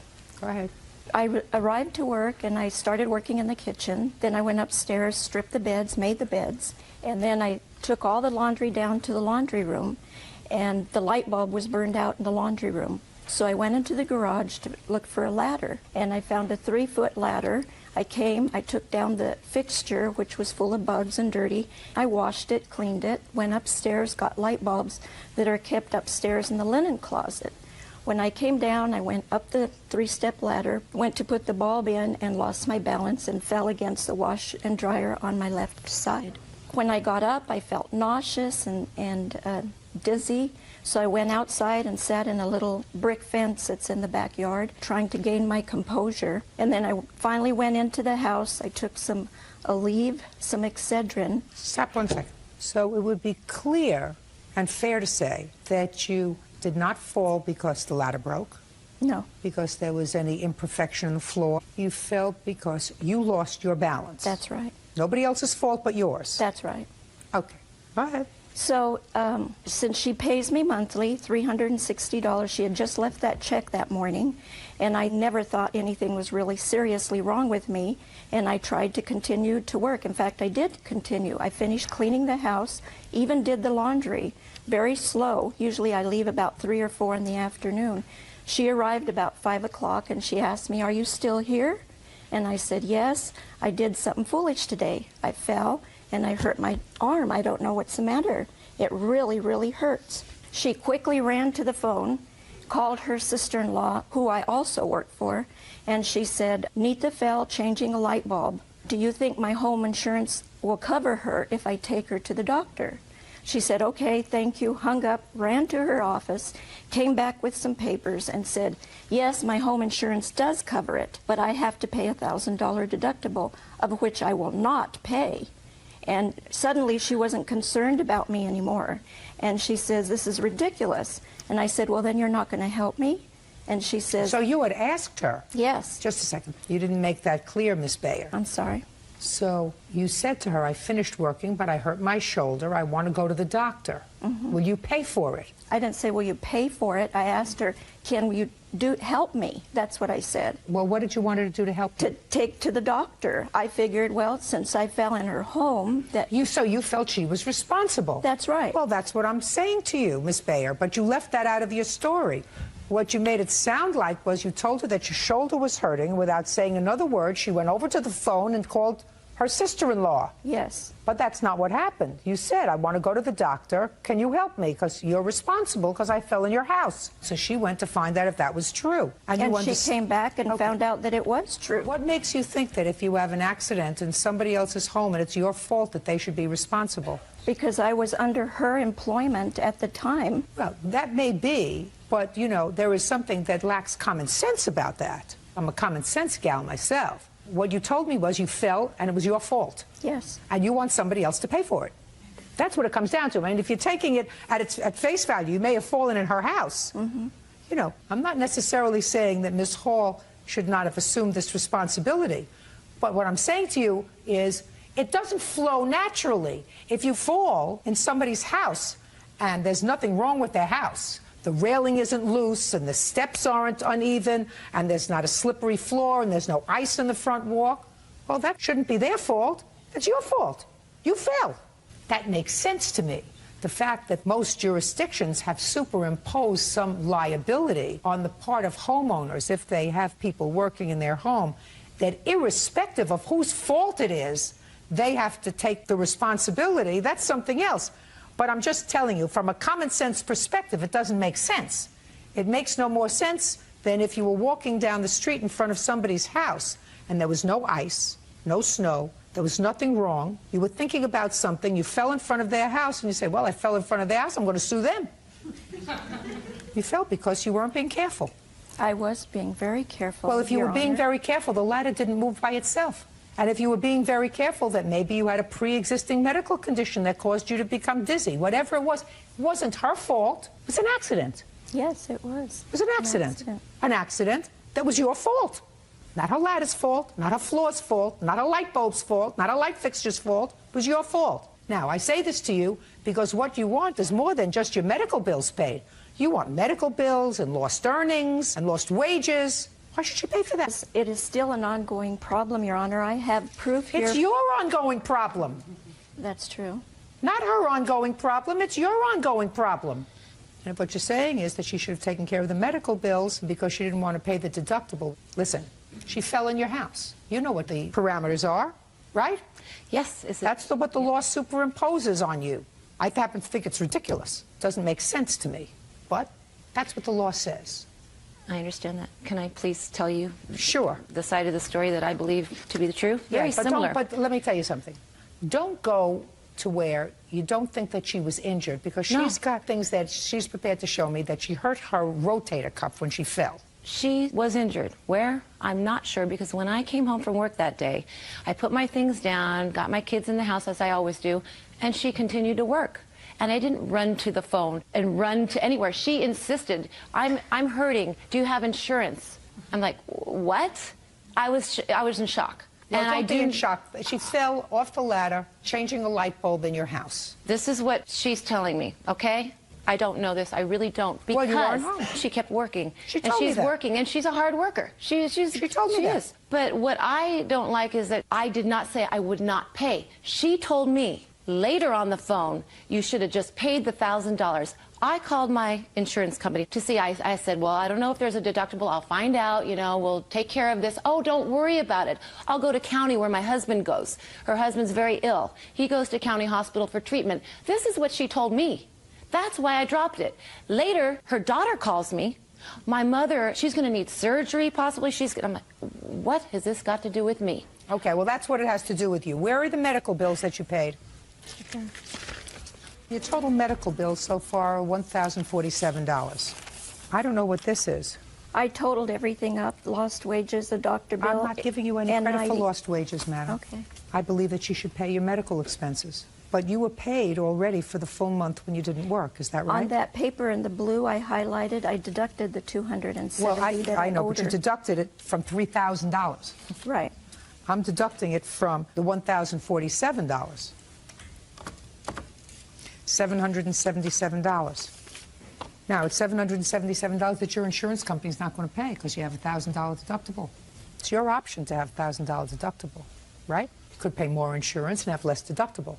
You choose to be a self-insurer for the first $1,000. Are you following me? You look at me like I'm talking another language. No. Right, but you got it, right? I got it. You got it. You owe her $777. Sounds to me it's fair and reasonable. I don't think you're responsible for the fact that she's not working. And you haven't worked since November? No, I haven't. Well, who knows when you're going to be able to go back to work? Well, that's why I was asking for the lost wages to cover the existing bills that She's it has. not responsible for your negligence. Okay.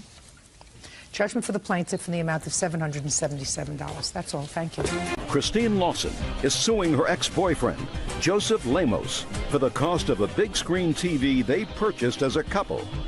Joseph says when they broke up, Christine kept the TV. Miss Lawson, this gentleman used to be your boyfriend. You lived together for a period of time. Something happened while you were living together with your TV. You claimed that he wanted to buy a big screen TV. You put it on a credit card. You allowed him to use the credit card. He used it not only for the TV, but for some other things. He paid for the other things that he used. Ultimately, he paid off the credit card up to the amount of the TV after you broke up, and then he stopped paying for the TV. You want him to pay for the television. Sounds very reasonable, right? Yes. Except that you have the TV. Correct. So, I'm confused.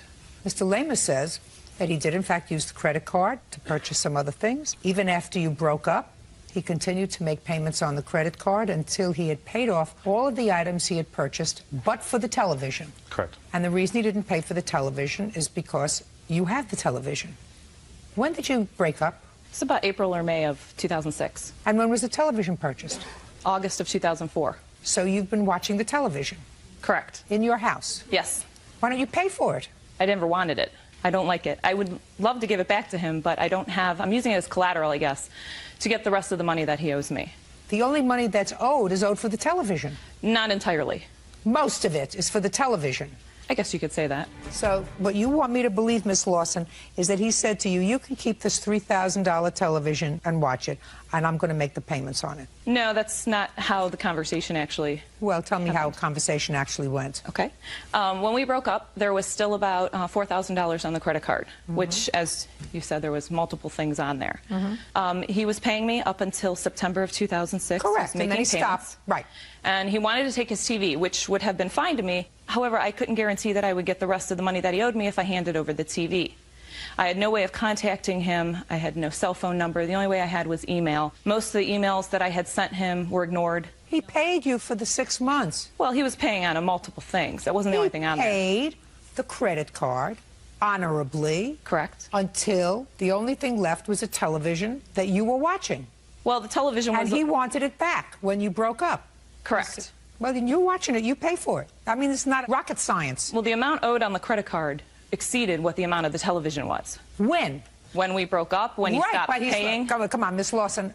I just made it perfectly clear to you that there's an agreed set of facts, and the agreed set of facts are he paid until September when the only thing that remained on the credit card was the television set, which he had initially asked for when you broke up, which you declined to give him, which you've been watching and you've been using. You pay for it. That's all. Case is dismissed. That's all. Christine Smith says she loaned her ex-fiancé, Albert Johnson, her car. While Albert was driving, his new fiancée, Sharitha Cornell, smashed into it, but she denies it. Order. All rise. Quiet, please. Your Honor, it's number 147 on the calendar in the matter of Smith versus Cornell. Parties have been sworn in, Judge. You may be seated. Have a seat, sir. Are you Albert? Ma'am. Didn't you know you were coming to court today? Yes, ma'am. So what are you wearing shorts for? I thought it was, I'm saying it was going to be nice.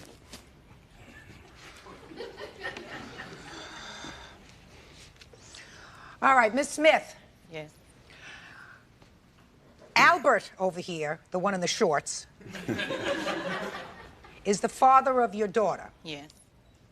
And you're engaged to him now. Right. according to your complaint, you lent Albert your car. Yes, I did. And she hit your car. Yes, she did. You weren't in the car. No. She was in the car. In her car. And you were driving. Yes, ma'am. Objection, because she, I want to make a point that I have the statements from the officer that she gave her complaint to. She said that she was in the car, she was driving when this happened. Okay, but she wasn't. And she was not in the car. Albert! Uh-huh. Stand up here. You want to stand on that side? Shh. Order. Tell me what happened when you borrowed her car. I bought a car, then I had St. Cornell on Grand. So I had got out the car, I had parked her car in front of her car. You parked her car in front of her car. Right.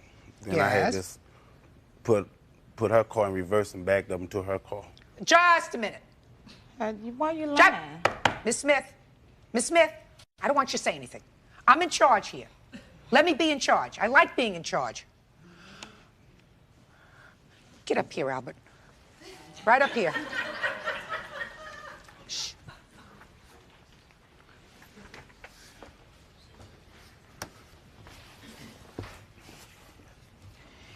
You borrowed her car. You saw her driving in her car. So far, am I right? Yes. Was her car parked or moving when you saw it? Parked. Was she in it? No. She was in the store.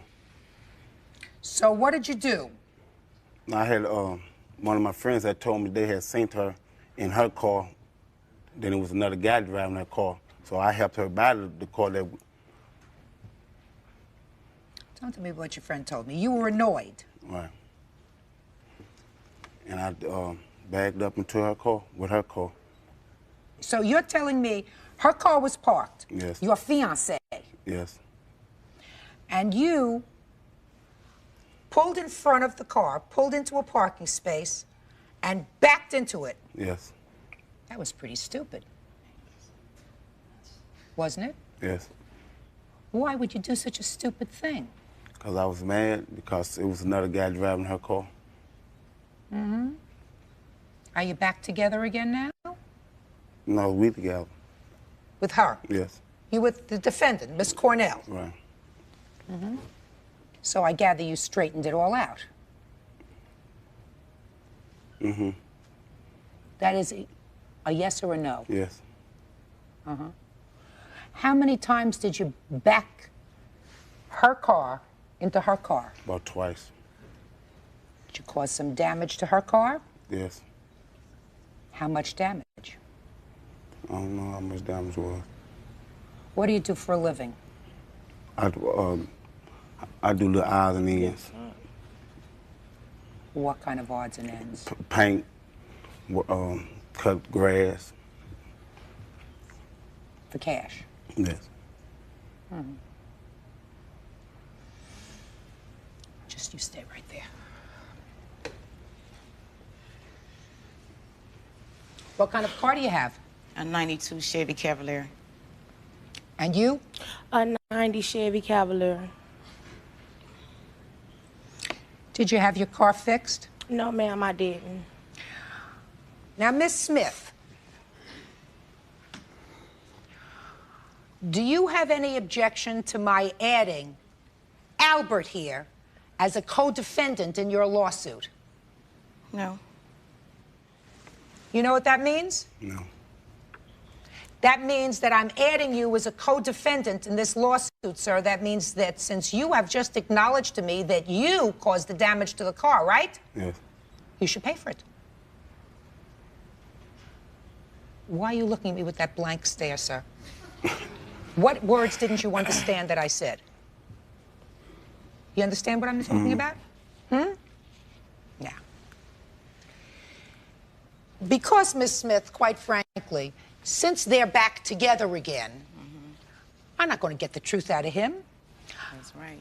Probably won't get the truth out of her. Sure won't. Because she was in the store. I have a police report that she gave, since you won't get the truth out of me. She gave to the police an hour and something later after the accident. Her lie, since you can't get the truth out of me. Miss Cornell, you don't understand, madam. Something is not getting through in your head. She wasn't in the car. She said she was. But you know she wasn't. Okay, but she said she was. What does that have to do with the damage to her car? It has a lot to do with it. It has a whole lot to do with it. At the time of the accident, they were engaged. This was his fiance at the time of the accident. They had been broken up for 9 years prior Just to do me a favor. that. Could you be quiet? Yes, I can. Good. Y'all surely can. Step down over there next to I your surely fiance. can be quiet. All I right. surely can. Judge Judy continues in a moment. You want to change the story? Huh? It's not an answer. Hey, quiet. Real cases, real people. Judge Judy. Curtis Dean Smith says she loaned her ex-fiancé Albert Johnson her car. While Albert was driving, his new fiancée, Sharitha Cornell, smashed into it. Can I see the estimate for the car, please? Okay, scatter it out.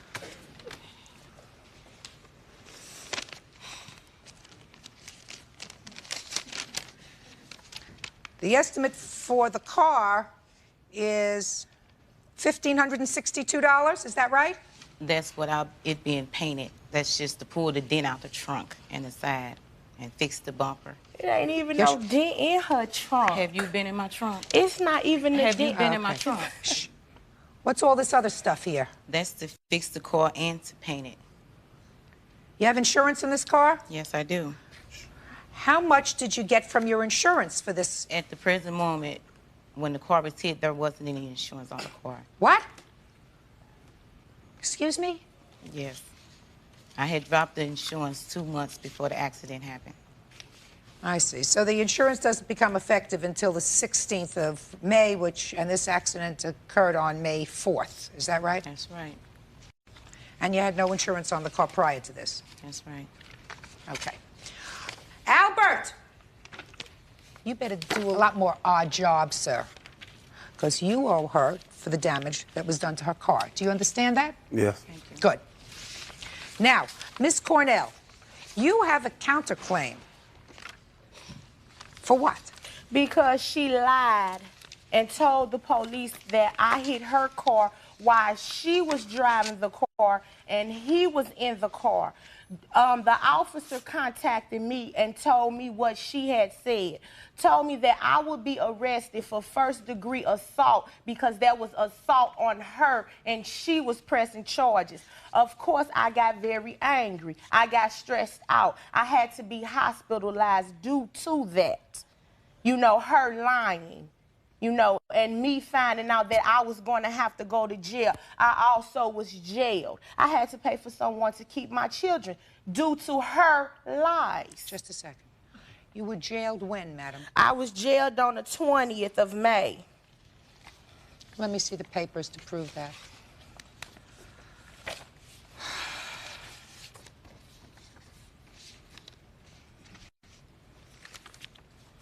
And then right after that, 3 days later, she called me looking for Albert because he supposedly ran off with her car again. What does and that have she to had do with him this? locked up. She had does him that have locked to up do for with running this? off in her car. I'm not talking to you because you're not the Hey, judge. listen. Excuse me, Judge I Judy, can't listen. I I can't listen. I apologize. Just I a second. apologize, Just Your a Honor. second.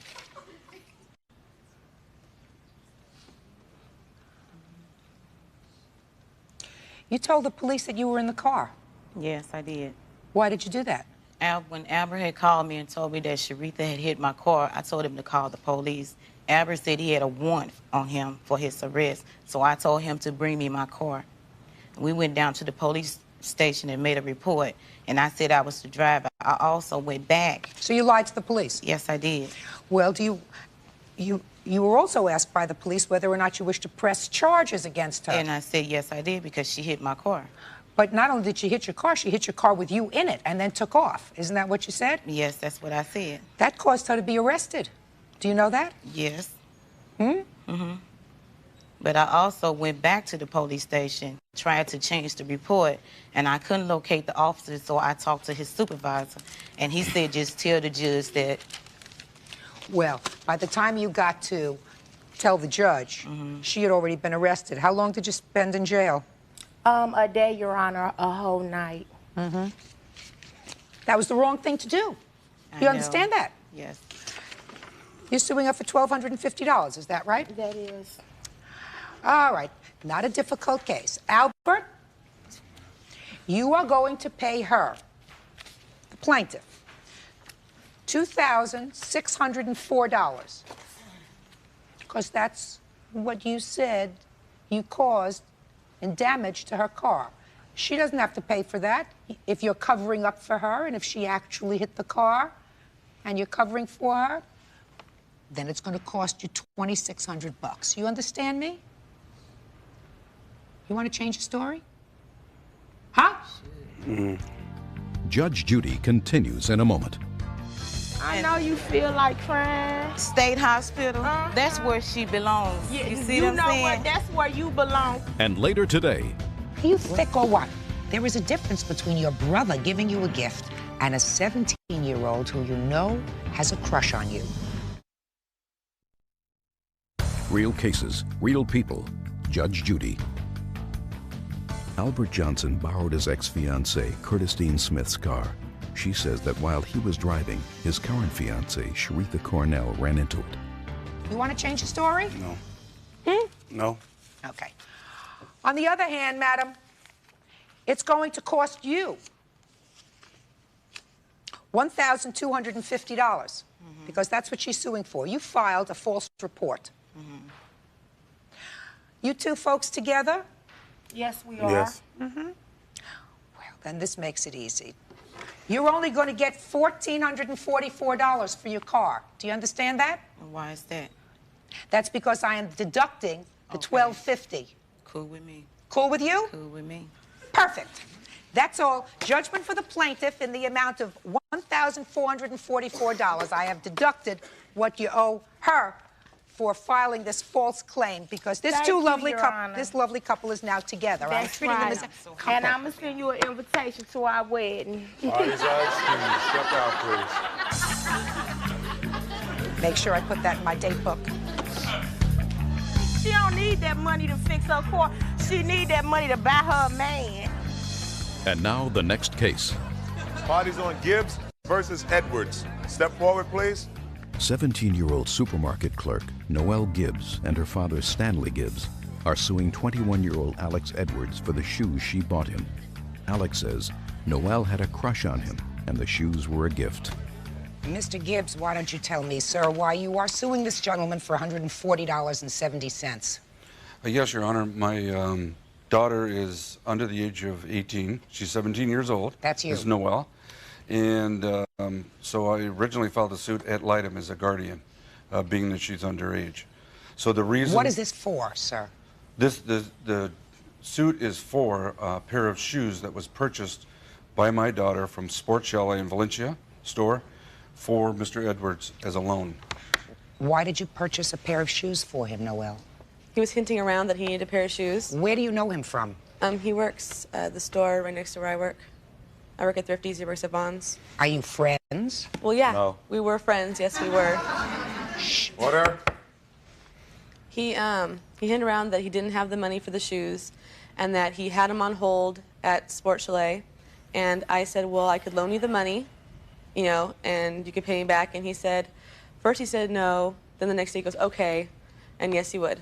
I can go get the shoes for him. Is that what happened, sir? No. Well, let me hear what happened.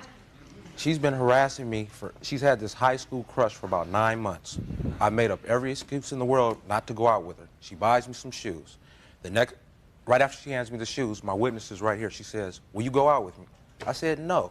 I said, I only have $4. Then she goes, I'll pay. I don't like her. I've never been her friend. I don't go by and see her. She comes by and sees me. I don't bother her. Are those the shoes? Yeah. Here. Just a no, second. They're not. Those are not the shoes. Those are not the No, shoes? they're not. Hand them back. Just a second. She bought your shoes. These are the ones I got in the box. Are they your size? Yes. How did she know your size? I think she asked me, actually. Yeah. Well, tell me the circumstances surrounding her asking you about your shoe size. She's always asked me if I'd go out with her. She finally got her truck back from her dad. So I said no, because I'm saving up for some shoes. She said, what if I buy you the shoes? Can we go out? I said, well, I'll think about it. So I did get the shoes. And I thought about it, and I said no. Just a minute. You still didn't tell me how she got your shoe size. I didn't think she would get the shoes, so I said, yeah, I wear size 11 if you want to go get them. The ones I want are Sports Chalet. Okay. She comes to my job with the shoes. Okay. I really didn't think she would get it. I thought it was just like a joke. I didn't think she would really do it. Okay. And then, Did you agree to pay her back for the shoes? No. He didn't agree to pay you back for the shoes. Yes, he did. Well, there's no question.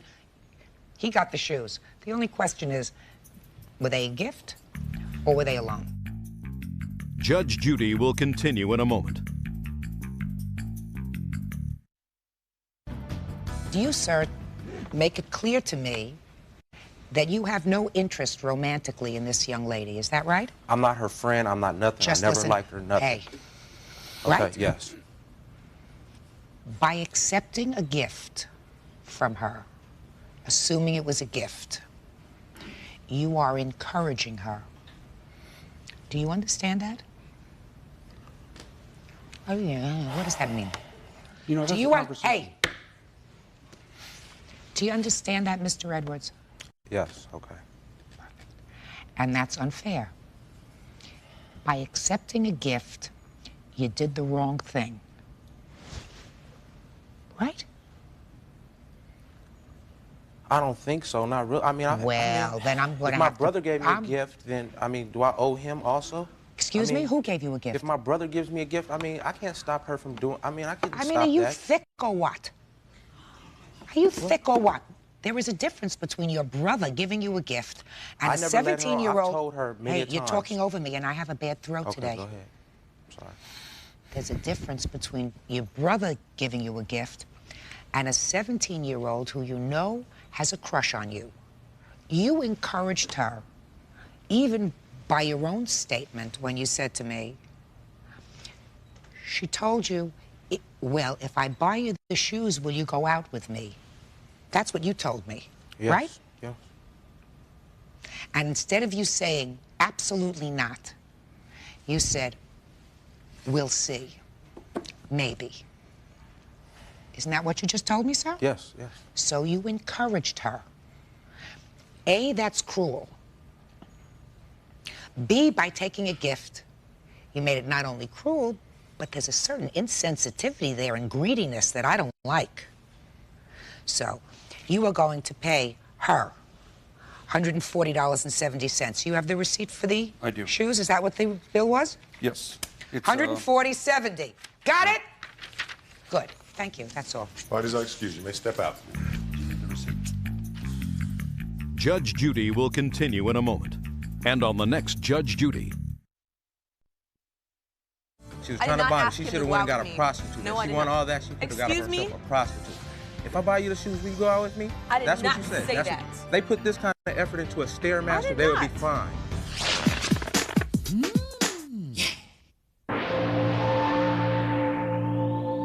Printer Rolanda Davis says she loaned her car to neighbor Rhonda Davis and it came back damaged.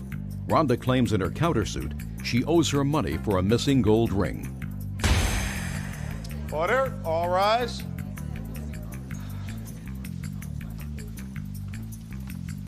Your Honor, this is case number 240 on the calendar in the matter of Davis versus Davis. Parties have been sworn in. Judge, you may be seated. I'm going to try to make this rather complicated case as simple as I can. You are not related to each other, even though you have the same last name. No.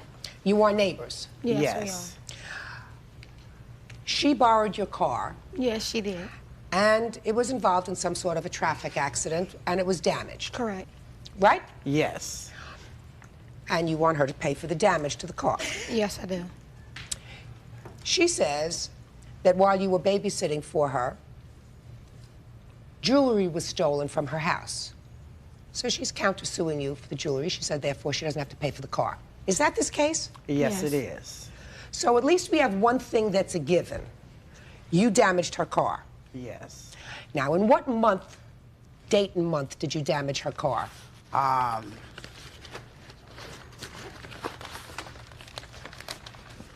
And you don't know this right off the top? July 12th, Your Honor. No, I don't. July 12th is when you borrowed the car. Yes. How was it damaged? Tell me. I was damaged on the on the driver's door. And how did you do that? I didn't do it. A car hit her car while I was parked. So she says, Your Honor. Whatever. You weren't there. Right. But it was damaged while it was in your control. Yes, ma'am. And it's not covered by insurance. No, it's not. Why did you let her borrow your car? Because she asked me if she can borrow my car to go to the grocery store. That's not true. And I said, do you have a driver's license? And she said yes. And I let her drive my car. When she left, my car was a brand new car. No, I understand that. She's acknowledging that the car was damaged while it was under her control. Did you have a driver's license? No, I did not. Why? Why did you use her car without having a driver's license? She sent her daughter to come get me, to go to Lucky's, to go get some milk and cereal for her daughter because she was sick. Your Honor. I did her a favor. Your Honor. She asked me to use my car. The first question I asked her, before I even answered her, was, do you have a driver's license? That's not true. She said yes. Shh.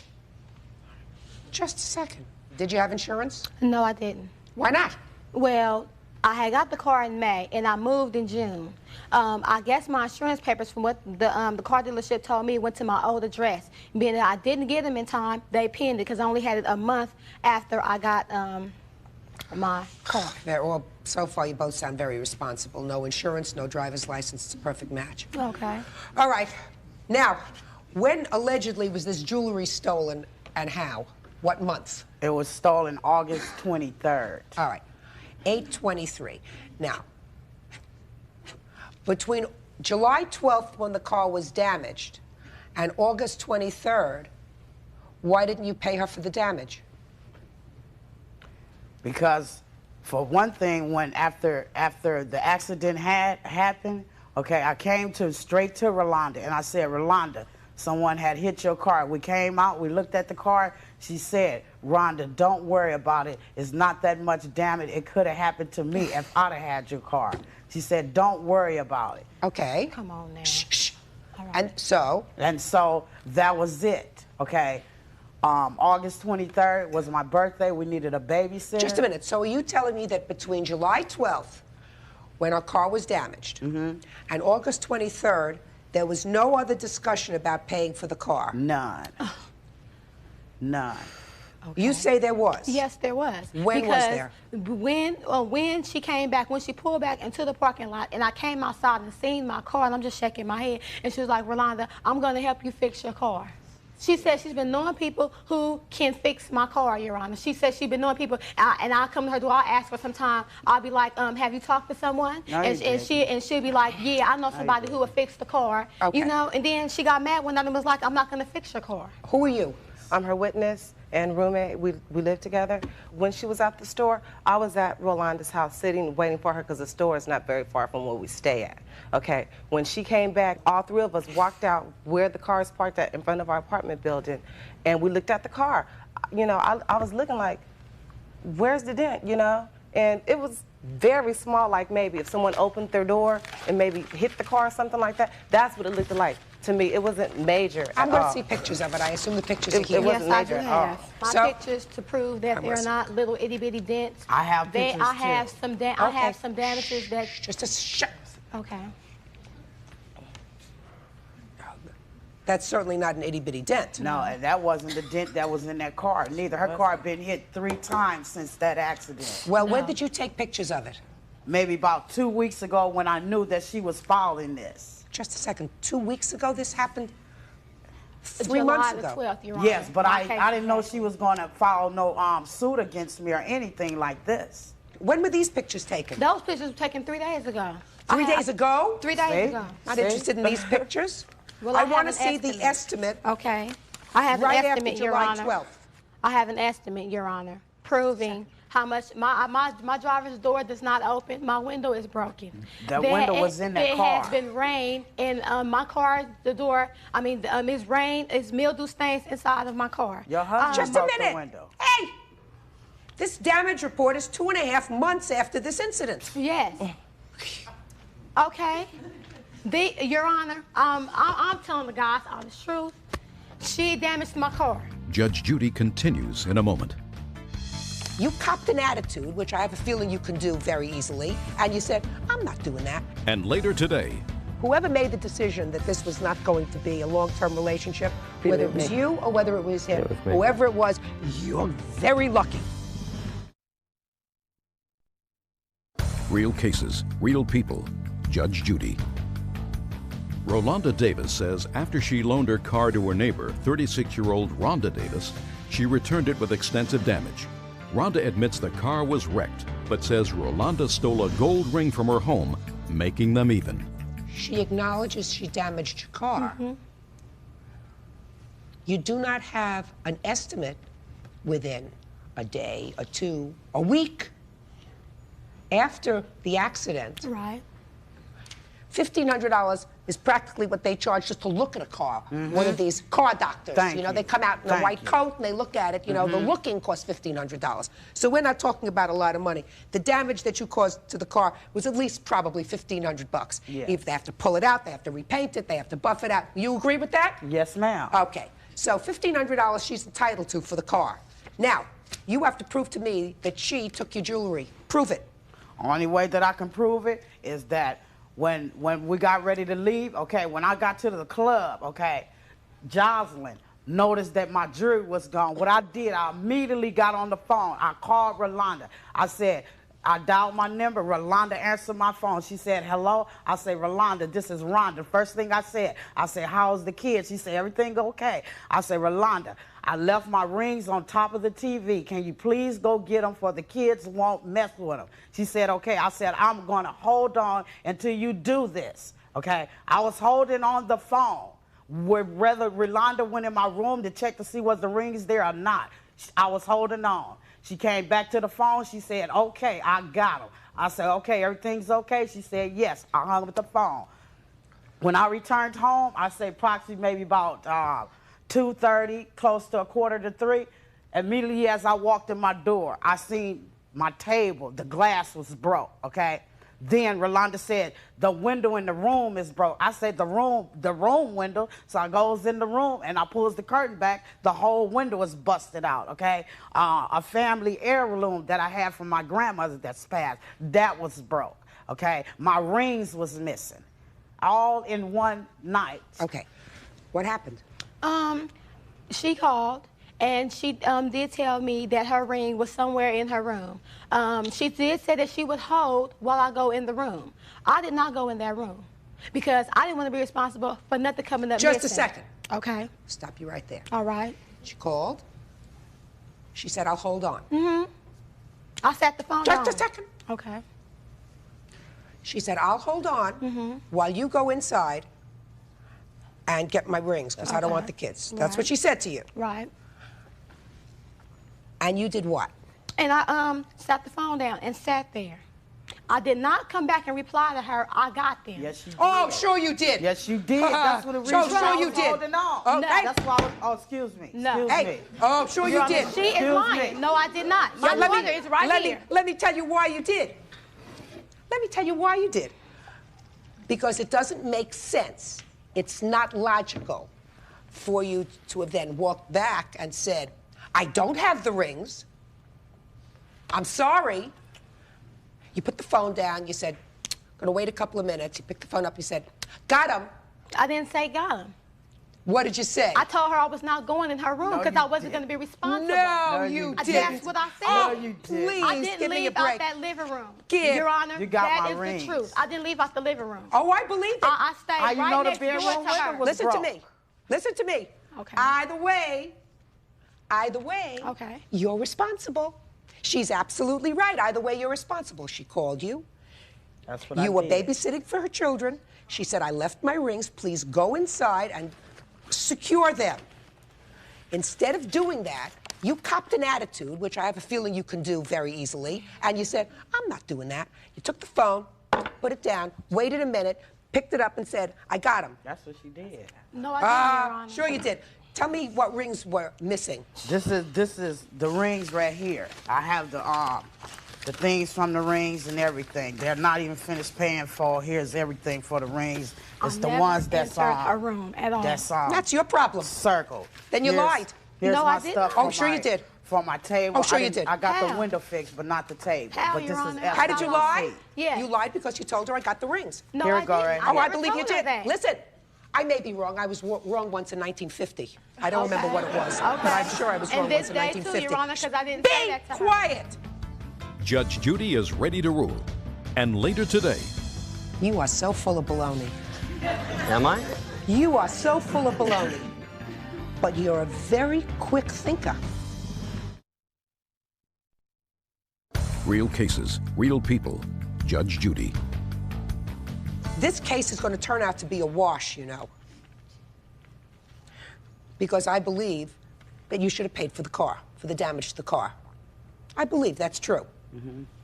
And I believe Miss Attitude over here decided that she was tired of asking you to pay for the car and made things sort of even. Your lawsuit is dismissed. Your countersuit is dismissed because they're just for about the same amount of money. The loss of the rings, the damage to her car, it's a wash. With me. That's all. Thank you. Parties are excused. You may step out. Out the back door to your right, please. All right. And now the next case. Parties on Penda versus Crane. Step forward, please. 55-year-old engineering assistant Dee Pender says she bought a computer for 43-year-old Robert Crane while the two were dating. Robert claims he knows nothing about it. While you and the defendant were dating, you claimed that you bought a computer for him, he agreed to pay you for the computer, stopped dating, and he hasn't paid you for the computer. Right. That's simple? Right. He says he doesn't know what you're talking about. You never bought him a computer. He doesn't know about a computer. Is that right? Correct. Interesting. So, how long were you dating before you bought him this computer, and tell me why you did in the first place? Probably about 4 months I was dating him, and he was over that night, and we had talked about that I might get a computer. And I was on the phone, and he came in, and he says, "Oh, you're ordering a computer?" And I said, "Yeah." He says, that's not right. "Could, Sure. Do you think I could get one too?" And I said, "Well, I'll ask." So I asked, and she said, "You can buy as many as you want." Well, where were you ordering these from? Through my company that I work for. Were you getting a good deal on them? Yes. Is that the idea? Yes, uh-huh. Go ahead. They offered them to the employees only. And she said, yes, I could get as many as I wanted. I said, okay. He says, well, put it on your charge for me, and I'll pay you back next month. Fact is, he says, I'll pay the whole bill off. And I went, shh, wait till I'm done. So I finished ordering 2 computers and got off the phone. He says, yeah, he says, I'll pay the whole bill off. Everything on your bill I'll pay off. Yours and mine and anything else that's on there. He said, I make plenty of money. He said, no problem. And I said, no, you pay what you owe me, I pay my own bills. How much was the computer that you bought for him? In the end, by the time we got everything on there was $1,943.55. That's what it finally came to. Okay. So he comes over and he says, I make $15,000 a month. Here's my check stub, I'll show you. And I looked and I went, whoa. And he says, yeah, I make plenty of money. Don't worry, I'll pay the whole thing. I said, no, just pay your bill. That's all I want. And so the bill came in, and he says, well, the next month, he says, I'm a little short of cash. Can I just make the payment this time? He said, actually, I'll pay it when my tax check comes in. He said, that'll be in the next week. And I said, okay. I said, you know, pay $100 on this. Okay. So Did he give you $100? Yes. Yes, he paid me $100. Well, let me ask you this question. Have the computers been delivered? Oh, yeah. Oh, yeah. They were delivered the next month. Did you talk to him about his computer? Oh, yeah. He said, yeah, he liked it. He thought it was great. What kind was it? A Micron? Micron, I believe. Here it is right here. Okay. And which credit card did you put it on? My Citibank Visa. Okay. There's a little note here that he left tagged on my car after he moved out in the middle of the night in his handwriting saying, I will pay you. He put this on my Let me car. have I it, put the please. date up there of Good. the day he left it on my car. Let me have it, please.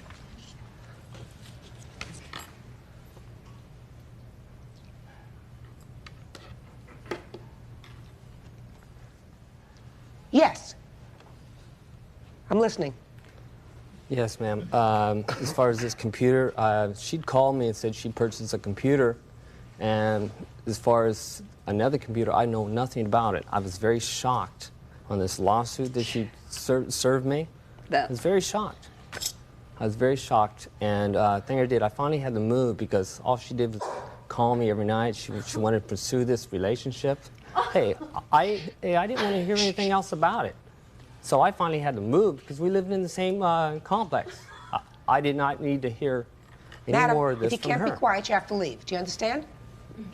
So the only thing I can see is she's very distressed that she couldn't pursue this relationship. So you think she bought these two computers that are clearly on her bill for somebody else, or maybe she just wanted two computers for herself? Possibly. As far as that, the only thing I knew, she called me up, she said, oh, I bought a computer. Oh, you did? Okay, fine. If there would be a copy of a check that you gave her for $100, what would that be for? It would be for some stamps that I purchased from her for a mail order business that she was going into, that I paid her for. You are so full of baloney. Am I? You are so full of baloney. But you're a very quick thinker. I'm not full of You're a very quick thinker. I don't have a check for $100, a copy of a check. But still, I just that wasn't wanted for- to that figure out, wasn't to for. see what your answer would be if you thought I had a copy of a check. That's what it would have been for. Oh, God. Must be smoking something real good. Judge Judy continues in a moment.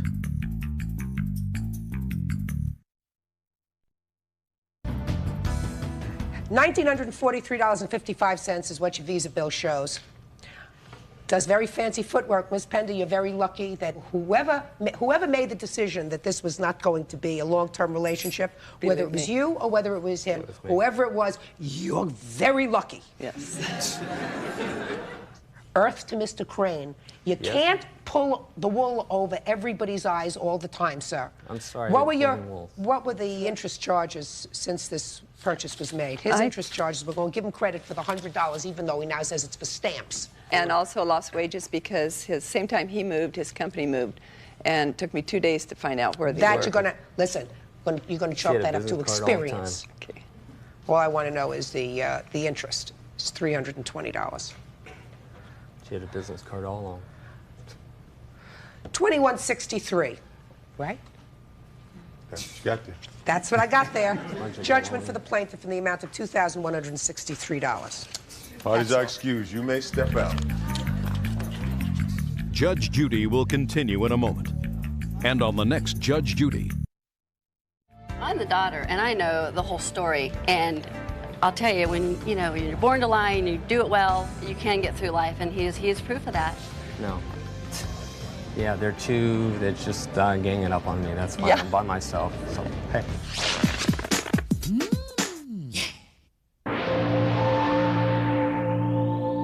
32-year-old Jacqueline Levitt is suing the father of her child, Jean Carlos Felix, because she loaned him money to buy computer equipment and was never repaid.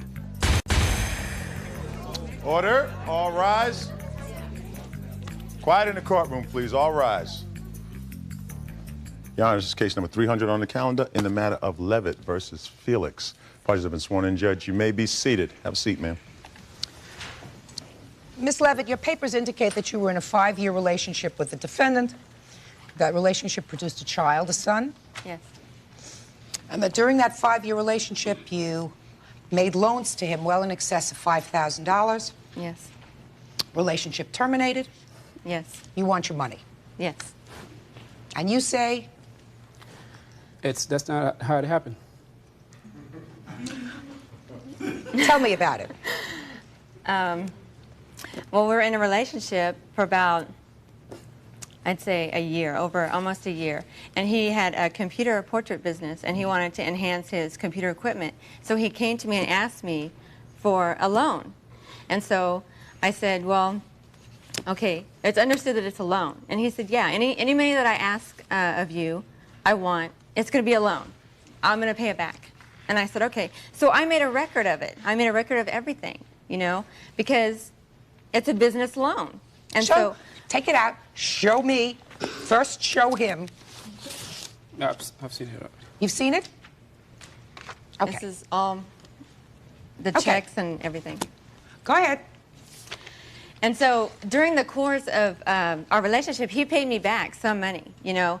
And so he got a job like this year in July, and he's telling me that he gets paid like $4,000 a month. But yeah, he's not going to pay me back my money because, you know, I was stupid, I was gullible, I believed everything that he said to me. He used me. He took advantage of my kindness, and we were together for 5 years. And you say? We met maybe back in 91 or 92, you know. She came in to get insurance for me. And she's been calling me ever since. And then a week later, I decided to go out with her. And after a couple of months, it just didn't work out. Okay, I said, look, it's not going to work out. You know, you just fresh off a relationship, you're insecure, you low self-esteem and everything, you know. Just, I don't want to go out with you, okay? And she started crying, okay? She's like, she grabbed my legs. And she's like, please don't leave me. I don't want to be alone. I don't want this, I don't want that, okay? I said, I'll stay with you, but nothing's going to come out of it, okay? It was just strictly sexual. You know, we'll go out. She even called me her booty call. She called me when she wants to have sex. That's not true, Your Honor. Hey! That's how it was, you know? I mean, I'd go out, do my own thing, you know, go out with whoever I wanted, okay, if I don't have anything better to do. How chivalrous of you. Well, I mean, that's what I pointed out. It's even on paper. You know, it's just like, take it or leave it, okay? I'm not going to have a relationship with you. Okay? All of that is, listen, that's a boy-girl thing. If she wants to accept a relationship under those conditions, that's fine. That's what she We're accepted. talking here about I'm getting to that. I am getting to that. But in the meantime... Loans, your insurance, all these checks with your signature on the back of endorsements. So, car payment. I never asked her to pay anything for me, okay? But just a second. Did you take it? Yeah, she volunteered. Why not? You know? That's like she thought she had to do that, okay? In order to keep me from leaving her. It's either pay stuff for me or send me dirty pictures, half-naked pictures, just Put them everything. away. I don't want to see them. You don't want to see? I've got them here. Anybody else? No, just a second. Anybody else want to see it? Is that what you just said? Did you just say anybody else want to see it? Well, the whole thing was a joke to me, you know? It's like things were not working out from day one, and she's like... So why didn't you just say goodbye? I have. You're a big guy. You want to say goodbye to somebody, you could just say goodbye. I went to Miami. I went to Orlando. She would track me down. I have letters she sent me to everywhere I go. Well, so you understood Mr. Felix, right? That according to you, Miss Levitt was infatuated with you. Yes. And you felt that she was, according to you, insecure. Is that right, sir? She still is. A dependent personality. Yes. Is that a fair statement? Vulnerable because of that. Maybe Right? you could see that. Sure. And so you decided to go over and, according to you, for want of a better phrase that unfortunately doesn't come to my mind right now, service her occasionally. Hey, whatever, that's what... Just a second, Mr. Felix. Am I right? Yes. Service her occasionally and pick up a check. Nah, it wasn't those like that. Let's go back a second, Mr. Felix. You did service her. Yes. And you did pick up a check. That's not service for a check. It No, wasn't no. like that. I'm just saying, you did service her, and you did pick up a check or two, or 10. Sure. Or 20. Now, Mr. Felix, that's not very nice, sir.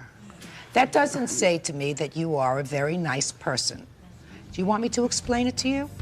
Judge Judy continues in a moment. She got pregnant on purpose. That didn't work, okay? I'm not going to be with her no matter what she does. And later today, You made the car payments for her? She borrowed money from her family that I helped repay. My family will be very surprised to hear that there were payments made to them. real cases, real people. Judge Judy. Jacqueline Levitt says the father of her child, John Carlos Felix, borrowed money to buy computer equipment, but never repaid her. He says the money was a gift. Can I make this suggestion to you, sir? There will come a time when Miss Levitt will become so frustrated with the situation that if you don't take her to court, and I doubt that you will, because I doubt that you have this passion to see your child on a regular basis, but she will feel as if, as she should, that the child has a right to be supported by two parents. And that's what the law says. So she's going to take you to court. And under the law in many jurisdictions, she can take you to court seeking support from the date of the child's birth. Do you understand that? So I'm going to suggest, Mr. Felix, that from now on, when you make child support payments, you make them by check or money order, made payable to her, clearly endorsed child support. So should there ever be a question about how much money you have paid, it is memorialized in a writing. I give you that piece of legal advice, sir, and I give it to you for free. Judgment in this case is for the plaintiff in the amount of $5,000. That's all. Parties are excused. You may step out. And now the next case. Parties on Sherritt versus Liebenson. Step forward, please. 29-year-old Jill Charette says her ex-boyfriend, Brad Liebenson, agreed to make the payments on a Sea-Doo watercraft. Jill decided to sue after Brad missed several payments. You were dating. He wanted a watercraft. Yes. Something that you ride on the water. Exactly. Very California. Yes, it is. But he had no credit. So you got the watercraft, she got the bill, and then you broke up, leaving you with the bill and him with the watercraft. Not quite true. You don't have the watercraft? Yes, I do. You have the bill? I did. Did you pay for it? Up to a certain point, that's correct. How much? $1,000. And how much was the watercraft? Approximately $4,000. So that leaves $3,000. That's correct. Well, explain to me why you don't owe her the watercraft or the $3,000. Well, in the statement that I did give, we had come upon an agreement to where after I paid for her to stay with me during the period of our relationship and the money that I spent, that the balance of the watercraft was to be left in me as repayment. When did you come up with this idea? During one of our last meetings, before she actually moved out. You had this conversation with her that you remember vividly as you stand here before me today. Yes. How long did you live together? 4 years. He says that you came up with this agreement with regard to the watercraft, that you lived with him. I assume he's going to tell me that he paid all the bills. Is that right? That's correct. And that therefore you had an understanding that he would pay for the first $1,000 of the watercraft. Does any of that sound familiar to you? There was never any conversation like that at all. The only conversation in regards to the jet ski was that I was going to pay for it and he would make the monthly payments on it until it was paid off or until he could come up with the lump sum to pay it off. There was never any trade for this, trade for that. That was never discussed. That wasn't part of the agreement at all.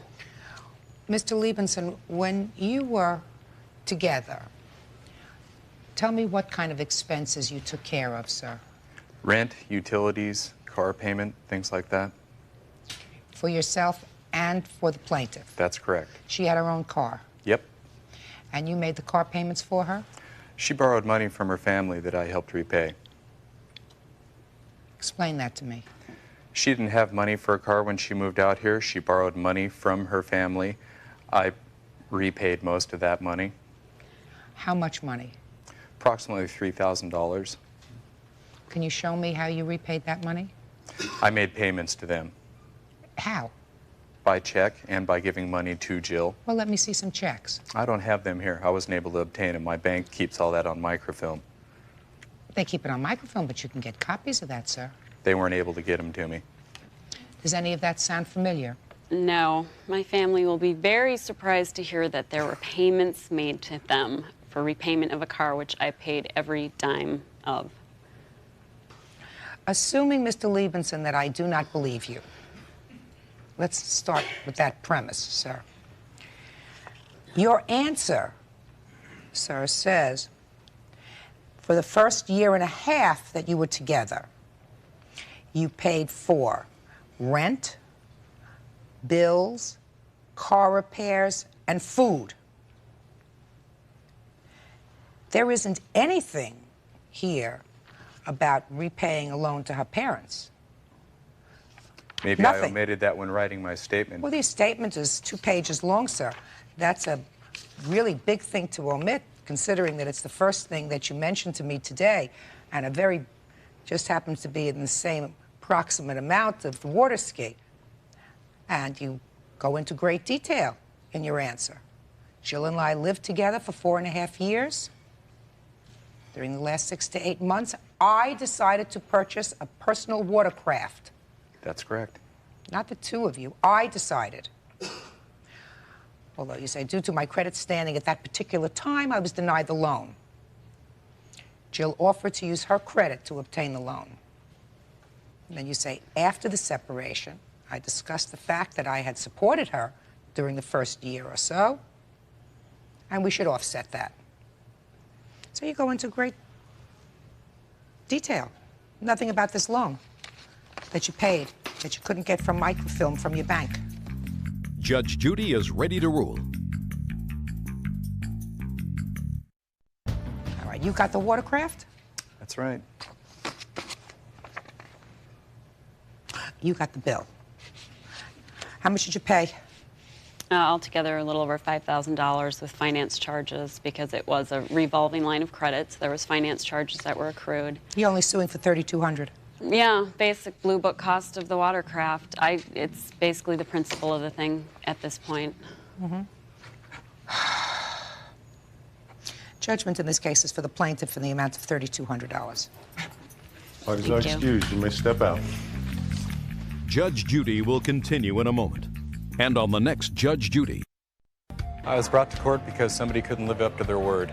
I didn't have to live up to any word because I was telling the truth. There was no agreement ever made, so it had nothing to do with jealousy. I hope that he's happy and things are going great for him. Guess wanted to try and teach me a lesson. Maybe she wasn't happy that I had already found somebody else. I could care less. I wish him and her all the happiness. I just was tired of the lies and the abuse from his new girlfriend, and my, does she have a mouth on her. And I got tired of taking it. I tried to be reasonable and rational, but realized that I wasn't dealing with rational people.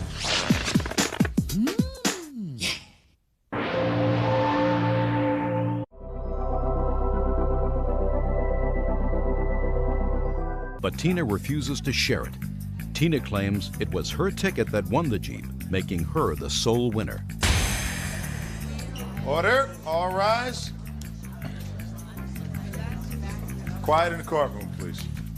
Your Honor, this is case number 301 on the calendar in the matter of Peraza versus Barraza. Parties have been sworn in. Judge, you may be seated. Have a seat, ma'am. Ma'am. You two gals are real good friends. You went to some sort of an event, which you're going to tell me about. One of the things that happened at that event was that there was a door prize of a brand new Jeep automobile. Right? Correct. Yes. She won, you think that you should get half. Right? No. Not exactly.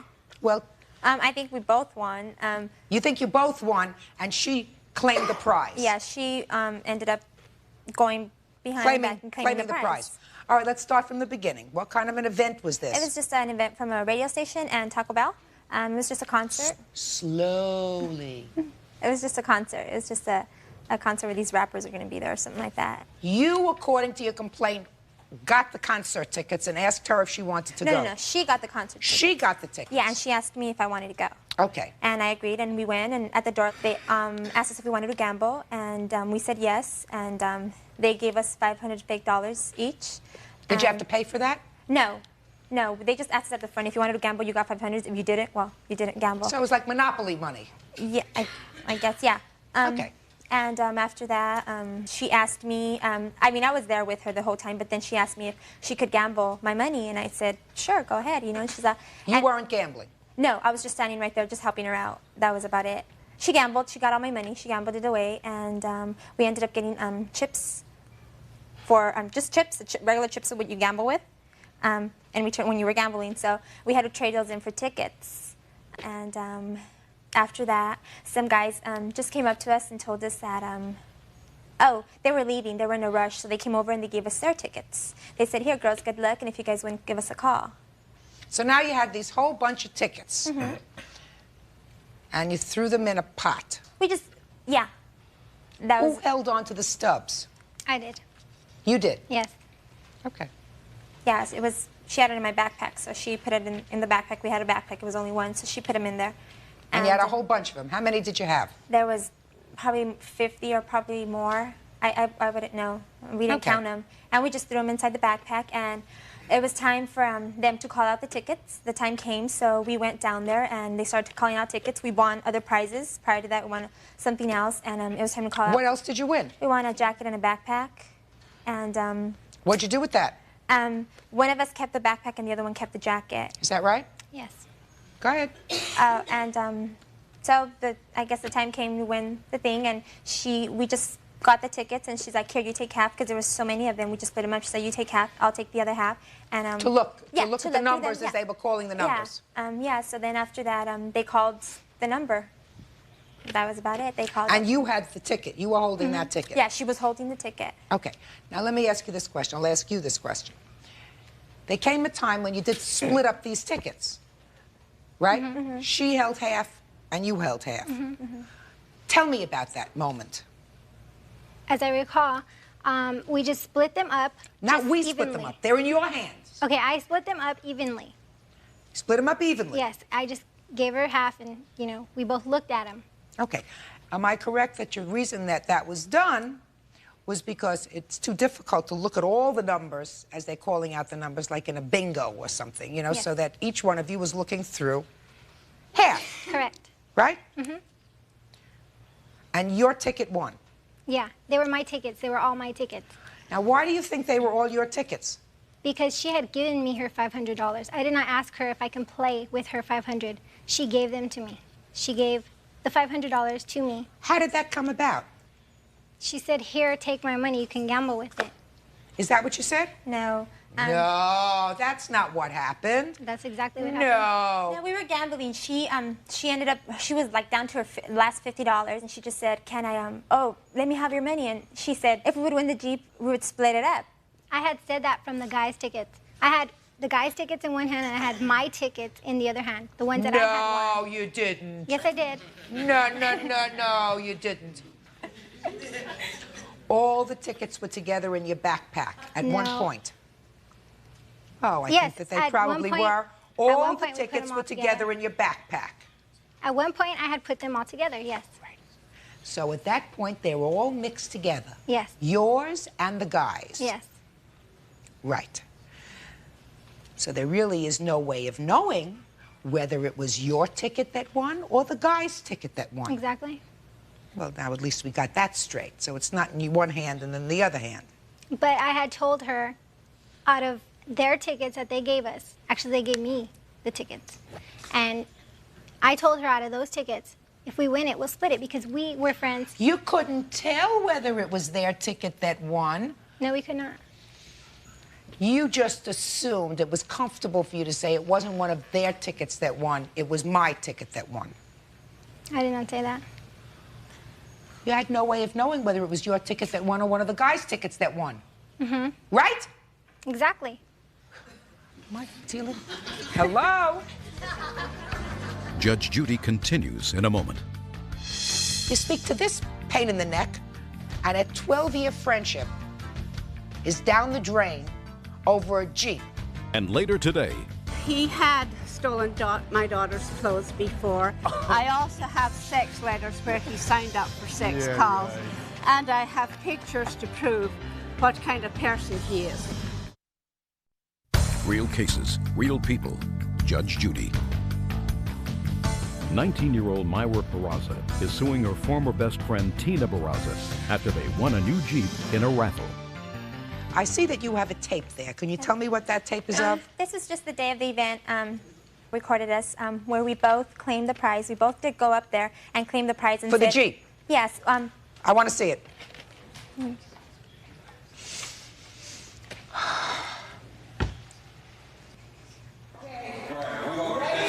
we go. 607-487. Who won the Jeep? These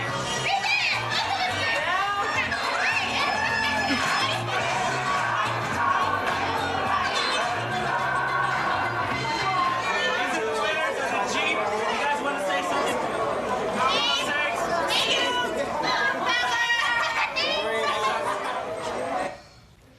Well, that certainly looks as if, at least at that moment, there was a mutuality that each of you won that prize. So what happened? I was willing to split with her. So?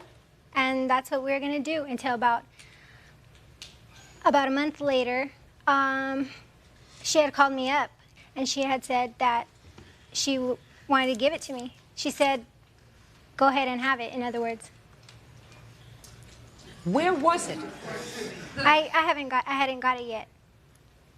Did you do that? No, I called her up. There was all this stuff was going on with the Jeep. We didn't know what we were going to do. It was a big old thing about it. We didn't know how we were going to split it up, who was going to pay for tax and license and everything. And we were going to get the confirmation letter. And I called her up and I told her, yes, you could stay with the Jeep. But she had said if she stood with the Jeep, she was going to give me an $8,000 loan. That's how much the car was worth, $16,000. I did not state that. And I told her, okay. She said she was going to tell her dad, sell her other car that she had just bought, sell it back, and instead of paying $15,000, she'll just tell her dad to get an $8,000 loan and pay me for it. And I said, okay. We agreed. I never thought anything. I just said, okay. We didn't.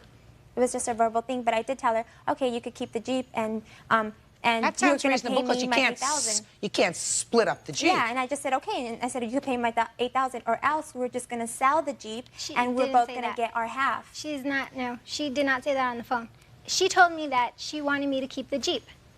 That's what she told me. What? Of course, that's what she said to you. Yeah, but she did not specify that she wanted me to give her $8,000. Well, why would she make you a gift of $8,000? If the Jeep is worth $16,000, why in the world do you think, madam, that she would make you a gift of $8,000, which is half of the Jeep? Why?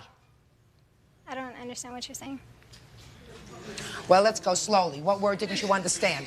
Why do you think that she would make you a present of $8,000? She did not say anything about $8,000. I did not hear anything about $8,000 on that telephone call. At that time, I was like happy. I was happy that she given it to me. And I figured that what are you doing standing up here? I want to step in for the spot where she called her. She told me through everything that happened. She called me every time they had a conversation. She was asking me, what should I do? What should I do? What do I do about the Jeep? Do I split it in half? Should I sell it? What? I told her, you know what? You won the tickets to that concert. It's your Jeep. You were holding the ticket at the time she won it. Oh, you're the troublemaker. Sit down. Sit down. As I was saying, I figured the reason why she said that on the telephone is because she knew that she did not have any part in the ticket winning. Oh, please, madam. I want to tell you something. I think that your conduct was really outrageous to bring it to this point. First of all, the two of you have been friends. There isn't a question in my mind. What? 9 years. 12 years. There isn't a question in my mind, after looking at that tape, that at the time that that Jeep was won, the two of you, both of you, I saw her signing papers. We didn't sign any Just a paper. second. It was just a back of a flyer. We put down both our names and addresses. Right. It was the back of a flyer. You both put down your names and addresses as the winners. Right? Yes. That's what it looked like to me on there. Mm-hmm. And then sometime you speak to this pain in the neck who says to you, I don't think you have to split it with her at all because it was your ticket, it was in your hand. And a 12-year friendship is down the drain over a Jeep because there is no logical reason that I can think of except if you're drinking too much to think that this lady would call you up and say, I just want to give it to you because you're a very nice person. I care about you. No. Please. Judge Judy continues in a moment. And later today, That's called the Soddy principle, S-O-D-D-I. Some other dude did it. real cases, real people. Judge Judy. Myra Peraza and her former best friend, Tina Peraza, won a new Jeep in a raffle. But Myra says Tina is refusing to share. Listen to me. Bottom line is, the maximum jurisdiction in this court is $5,000. I know. You understand that? Yeah, I know. Right? Now, she claimed this prize. I assume you went and claimed the prize. Mm-hmm. Correct? Correct. She told me to do what's right, and that's what I thought was right. Yeah, she just went off this one day. I'd spoken to her the weekend before she did this. I'd spoken to her the whole week when she went off to the radio station and had a cashier's check with her parents. And she did this on Friday. I spoke to her Friday and Saturday. She told me nothing. I told her, what's going on? She said, nothing. I haven't spoken to them. I haven't heard of anything. Miss Peraza, your friendship's over. I know that. And based upon what I've heard, that's probably the right thing to Yeah, I happen know. because she's not a very trustworthy person. Now, she claimed the Jeep. She's going to have to pay the taxes on it, but I'm awarding you $5,000, which is the maximum that I can. My grandmother used to say, if you do the right thing happens. If you do the wrong thing, eventually it's going to catch up with you. What you did was pretty sneaky. That's all. Pardon is excused. You may step out. Okay, you got your Jeep. She got her money. Back door to your right, please. Just to reiterate what Judge Judy said, bad things, it all comes back to people or whatever. It's going to come back to her because I did what I thought was right, and in God, I trust that I did what's right, and I think it's going to come back to her what she did because she was wrong, not me. She's lucky for even being there. She's lucky for even being at the event. I don't see that she deserves half. I won the tickets to go to the event, and she was even lucky that I took her. You got your $5,000 Yeah, you wanted. I did. So I now you can did. shut up. Yeah, you Okay. too. You had nothing to do with this. And now the next case. Parties on Anderson versus Rankin. Step forward, please. Margaret Anderson is suing her tenant, Tim Rankin, claiming he made phone calls to 900 numbers totaling more than $1,000. All right, Mr. Rankin. You rented a room from the plaintiff. That's correct. And I believe that you will agree, based upon what doesn't seem to be in dispute, that when you moved in, you wanted a telephone in your room. That's correct, Your Honor. But because of prior problems, you couldn't get the phone in your name.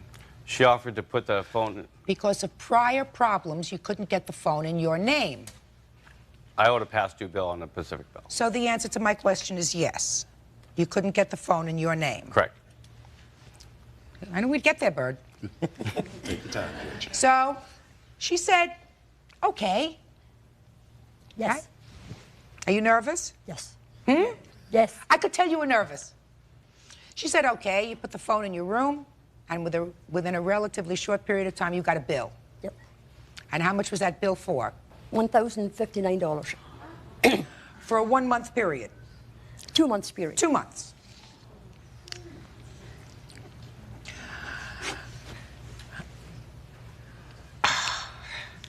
And you say I didn't do it. I didn't do it, Your Honor. Is the phone in your room? Yes, it is. You think she did it? I doubt Look it. at this lady. Look, I just want you to look at her. You think she went into your room and made the calls? I doubt it. Somebody's got to pay the bill. That's right. Now, you want to try to explain to me in 100 words or less why it shouldn't be you? In 100 words or less, I don't know if I can do it in 100 words or less, but I believe that the other tenant that was living there made those phone calls. So? And there's a reason behind why I think he made those phone calls. I'll hear you. Okay, well, the former tenant and her had a limousine business. She put up $27,000 for a limousine. Somehow I was drawn into the middle of that. Their business relationship didn't work out from the get-go. They were screaming and yelling every night there. And because I didn't take his side in the limousine business, he started to have an attitude against me. Eventually, I had to throw him in jail for assault on me at the lady's house.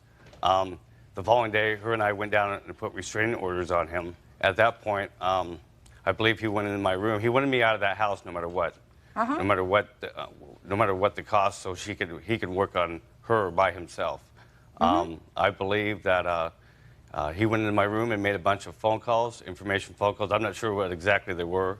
Psychic, maybe, I don't know what kind of phone calls they were. Psychic hotline calls? Is that what they were? 900. Sex calls. Sex calls. Sex calls. Okay. Okay. So that's your defense. You know, we used to call that, when I was sitting judge in Manhattan, somebody once told me that that's called the Soddy principle, S-O-D-D-I. Some other dude done it. Did it. Did you ever hear that? Judge Judy continues in a moment. Mr. Rankin, let's keep this simple, sir. Somebody's got to pay this bill. The phone is in your room. If the phone had been in your room and been in your name, you would have had to have paid the phone bill. And then if you felt that somebody in an unauthorized fashion used your phone, you would go and sue them. Right? That's correct. But you don't say to the telephone company, listen, Ma Belle, I didn't make the phone calls from my phone. Somebody else did it. You pay the bill, and then you pursue whatever other remedies you have. You are responsible to safeguard the phone in your room. Not her. She was doing you a favor. Why should she be out $1,059? Is there any reason? No, there's not a reason Good. she should be out. Judgment in the case is for the plaintiff in the amount of $1,059. Parties are excused. You may step out. Out the back door to your right, please. Judge Judy continues in a moment. And on the next Judge Judy. Everybody's not like Tim. There is nice people out there. I went ballistic. Yeah, I was very, very surprised, shocked, mad, angry, really, really upset. He had stolen my daughter's clothes before. I also have sex letters where he signed up for sex calls. Right.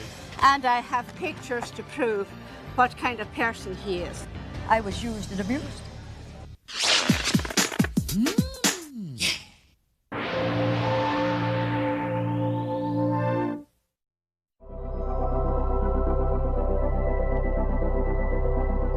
Gatewood is suing 29-year-old photographer Nicole Boughton for false arrest. Order. All rise. Yeah, this is case number 282 on the calendar in the matter of Gatewood versus Boughton. Parties have been sworn in, Judge. You may be seated. Have a seat, All right. gentlemen. Let's see if I can unravel this rather complicated complaint. Mr. Gatewood, you and Miss Boughton were friends in 1995. Yes. And in that year, you sold her a used car. Yes.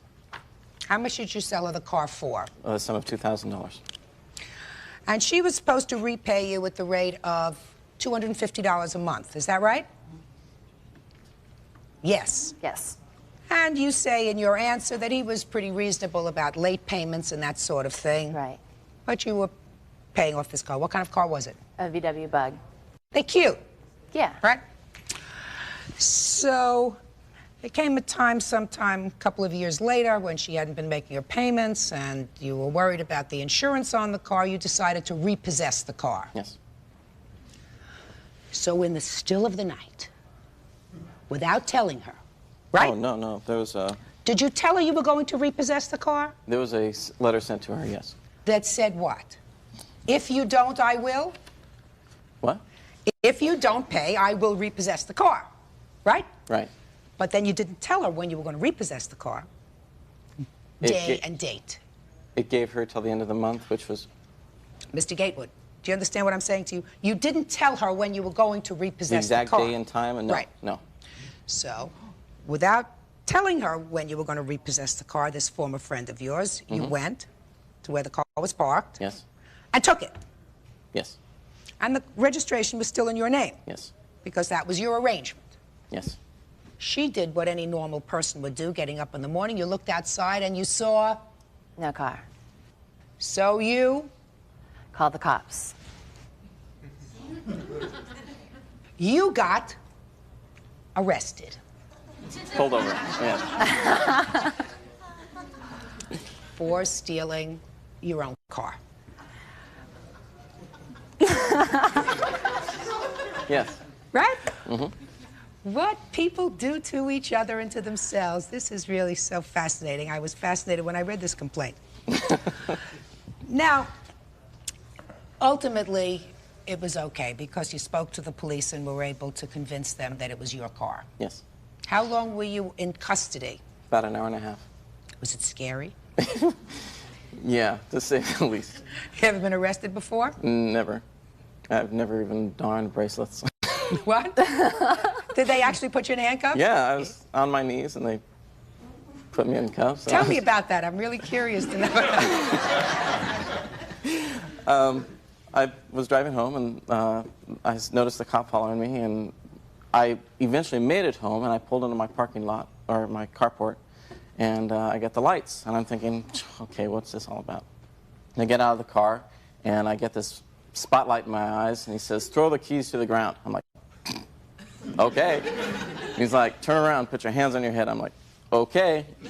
And then he says, walk backwards towards my voice. And I did. He says, stop. And I feel something on my back, and he says, get on your knees.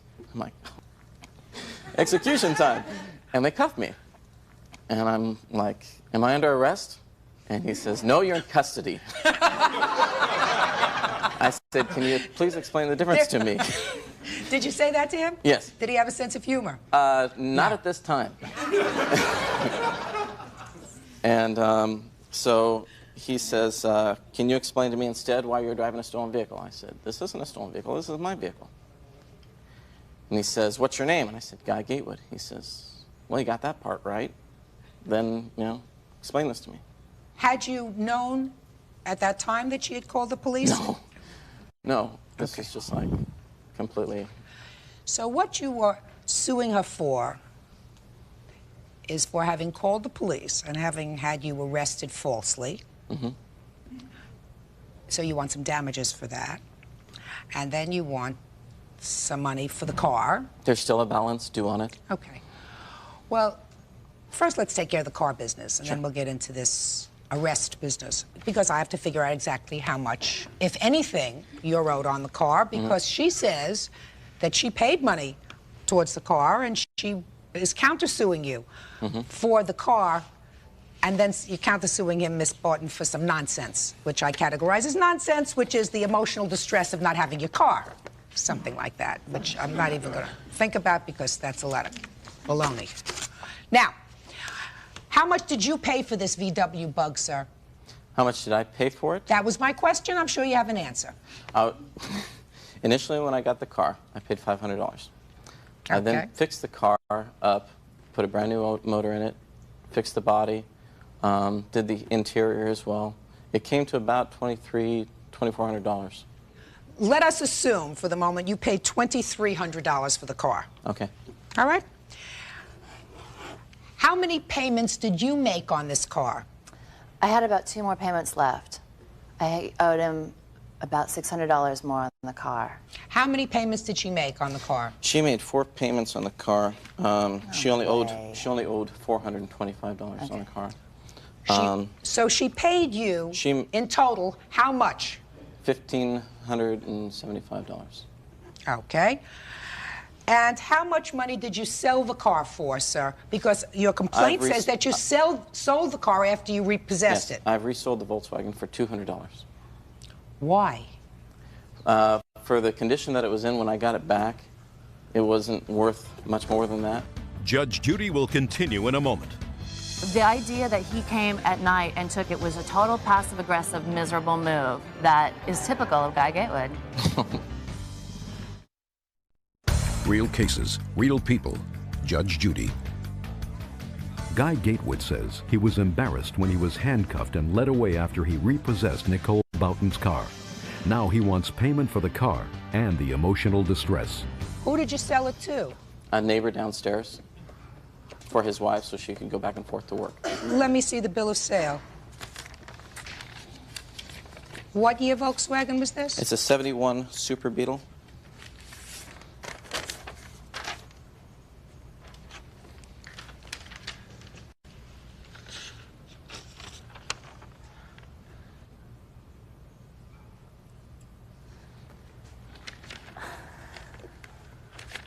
Mr. Gatewood. Yes. You were driving this car when the police pulled you over. Yes, I was. Where were you driving it from, sir? I was driving it from Shooter's Bar in Huntington Beach. What is the distance between this barn and your home? 2 miles. And how long had you been driving the car from the time you repossessed it until the time they repossessed you? It was stored most of the time. Maybe 2 or 3 times I took it out to keep it running. I also have another Blazer and a motorcycle that I use frequently. Now, Mr. Gatewood, just because you do a bill of sale for $200, sir, doesn't mean that I believe that you sold this car for $200, because the car was clearly a drivable vehicle. Drivable vehicle, cute little car, almost vintage, you know, 71 VW Bug. Was a convertible or not? No, it's not convertible. So just because you wrote $200 here doesn't necessarily mean I believe that you were paid $200 for it in total. I'm not the only signature on that statement. You're talking about the buyer? The buyer also. Oh, well, it would certainly serve. The buyer would certainly say that he only paid $200 for the car, because that means his tax when he has to register the car is a lot less.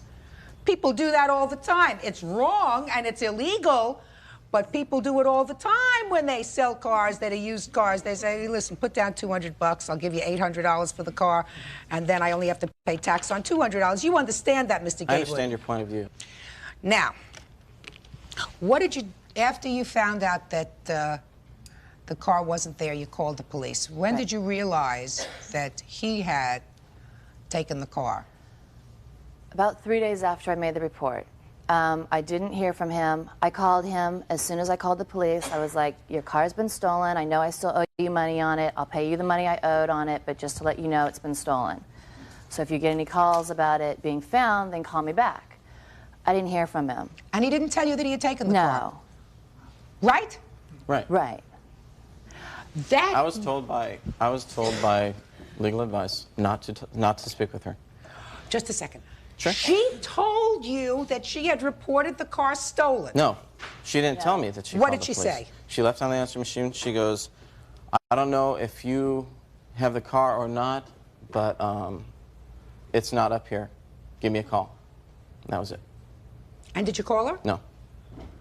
Well, didn't you think that she might call the police and report the car stolen? Yes, but I didn't think they'd take a stolen police report without proof of ownership.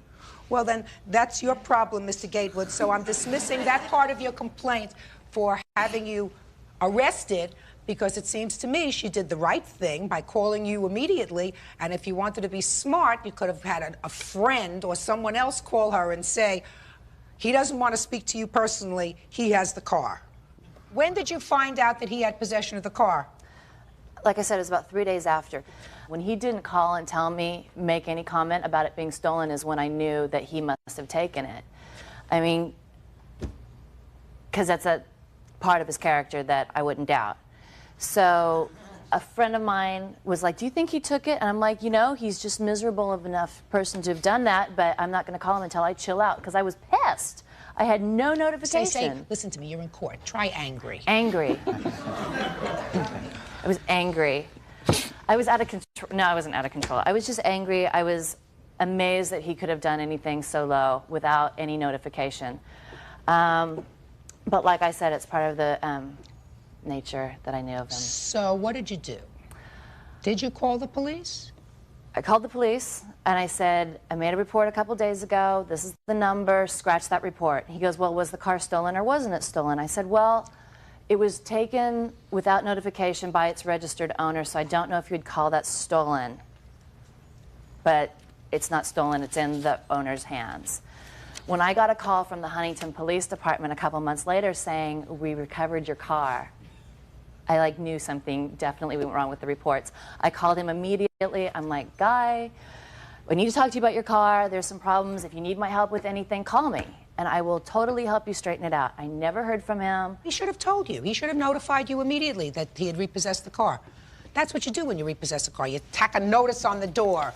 This property has been repossessed. I sent her a registered letter. Did she pick it up? She refused it.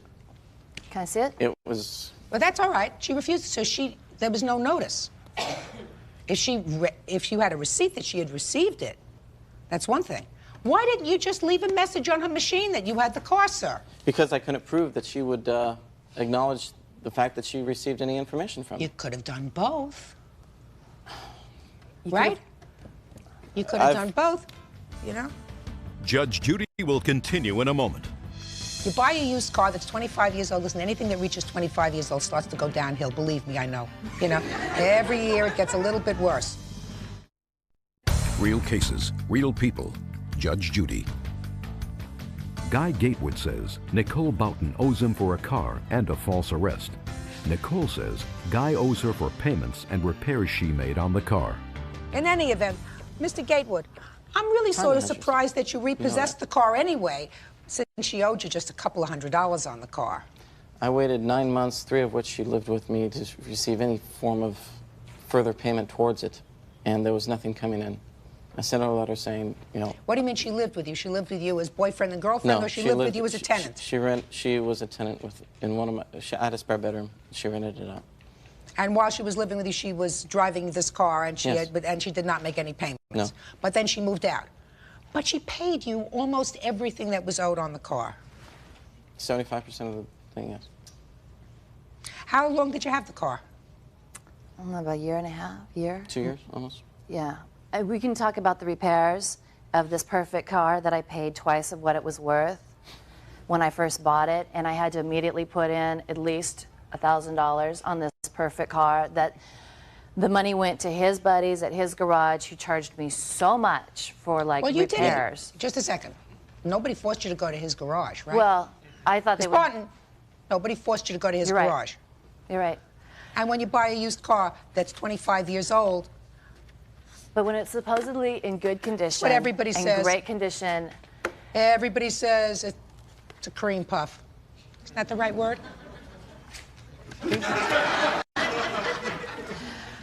It's a perfect car. Anyway, he knew of these repairs, and that's why he wasn't getting some of the car payments on time, was because I was putting so much money into fixing this cream Listen, puff. he's not your partner in this tragedy. What's that? He's not your partner in this car tragedy. You buy a used car that's 25 years old. Listen, anything that reaches 25 years old starts to go downhill. Believe me, I know. You know, every year it gets a little bit worse, right? Cars are no different from people. So you buy a 25-year-old car, you be prepared, even if the owner of the car says it's in great shape, to pay whatever it is. If you get disgusted paying for the repairs, then you sell it. But you don't charge it off.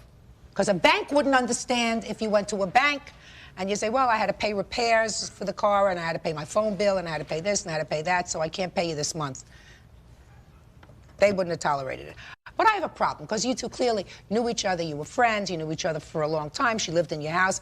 And Mr. Gatewood, I don't understand why you treated this in nothing more than what apparently is an arm's-length transaction by going and repossessing the car, not notifying her immediately. Not notifying her immediately. Even if you send her a registered letter, that takes a couple of days to get there. Any normal person coming out of their house not seeing their car would call the police. Then you are at risk, sir. So you caused that problem yourself by repossessing the car without advising her that you were going to do it, or at least repossessing the car at midnight, tacking a notice on our door. I have, in fact, repossessed the car. If you have any problem with that, I'll see you in court. Whatever it is. But you didn't do that. So if you got arrested, that's your problem. So that part of your lawsuit is dismissed. And the only thing that I have to try to figure out is who owes who money for this car. Judge Judy is ready to rule.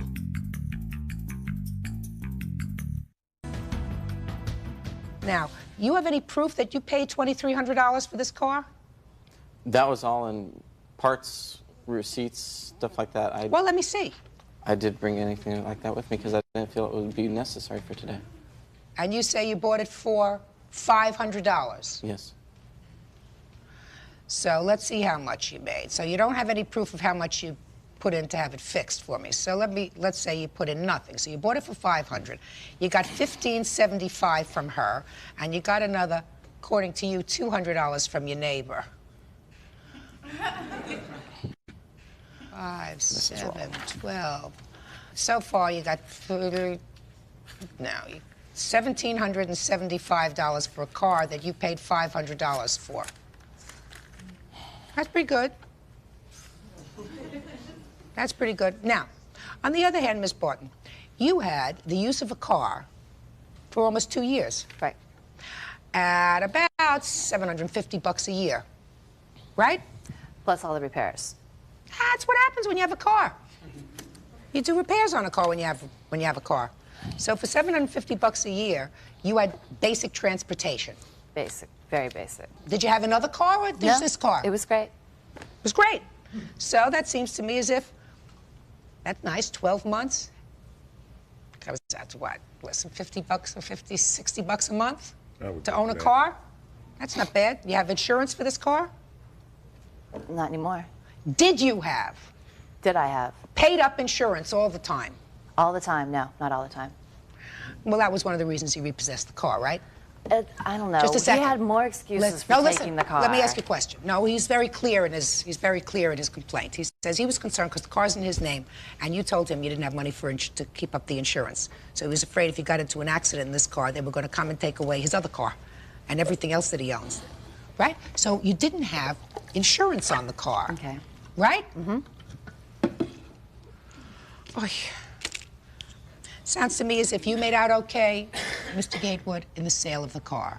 Sounds to me, Miss Barton, that you brought on some of this on your own, had no insurance on a car. You certainly weren't going to get stuck if the car was in an accident or if you hurt somebody. He was going to get stuck. He's the registered owner, and you have nothing because you couldn't even make the car payment, so they couldn't go after you.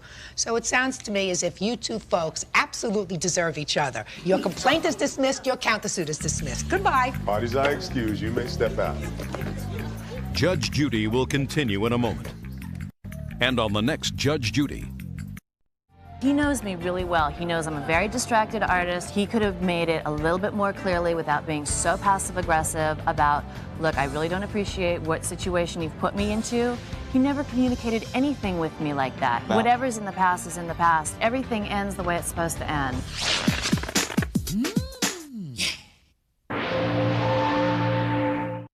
Ventura seriously injured him when he hit him with a skateboard during an all-out fight at a party. Order, all rise. Quiet in the courtroom, please, all rise. Your Honor, this is case number 238 on the calendar in the matter of Brazos versus Ventura. Parties have been sworn in. Judge, you may be seated. Mr. Brazos, according to these papers, you claim that the defendant assaulted you by hitting you with a skateboard. You were severely injured. You want him to pay for your medical and dental bills, as well as pain and suffering. Yes. Right? Right.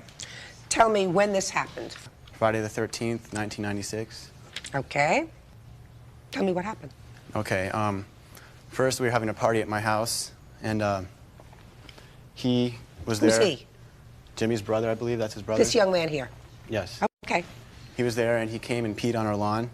Some of the party goers at the party didn't like it, so they confronted him and said, "Why did you do that?" And I guess there's some push came to shove, and they started fighting, and they chased him off the lawn. And The brother? Yeah.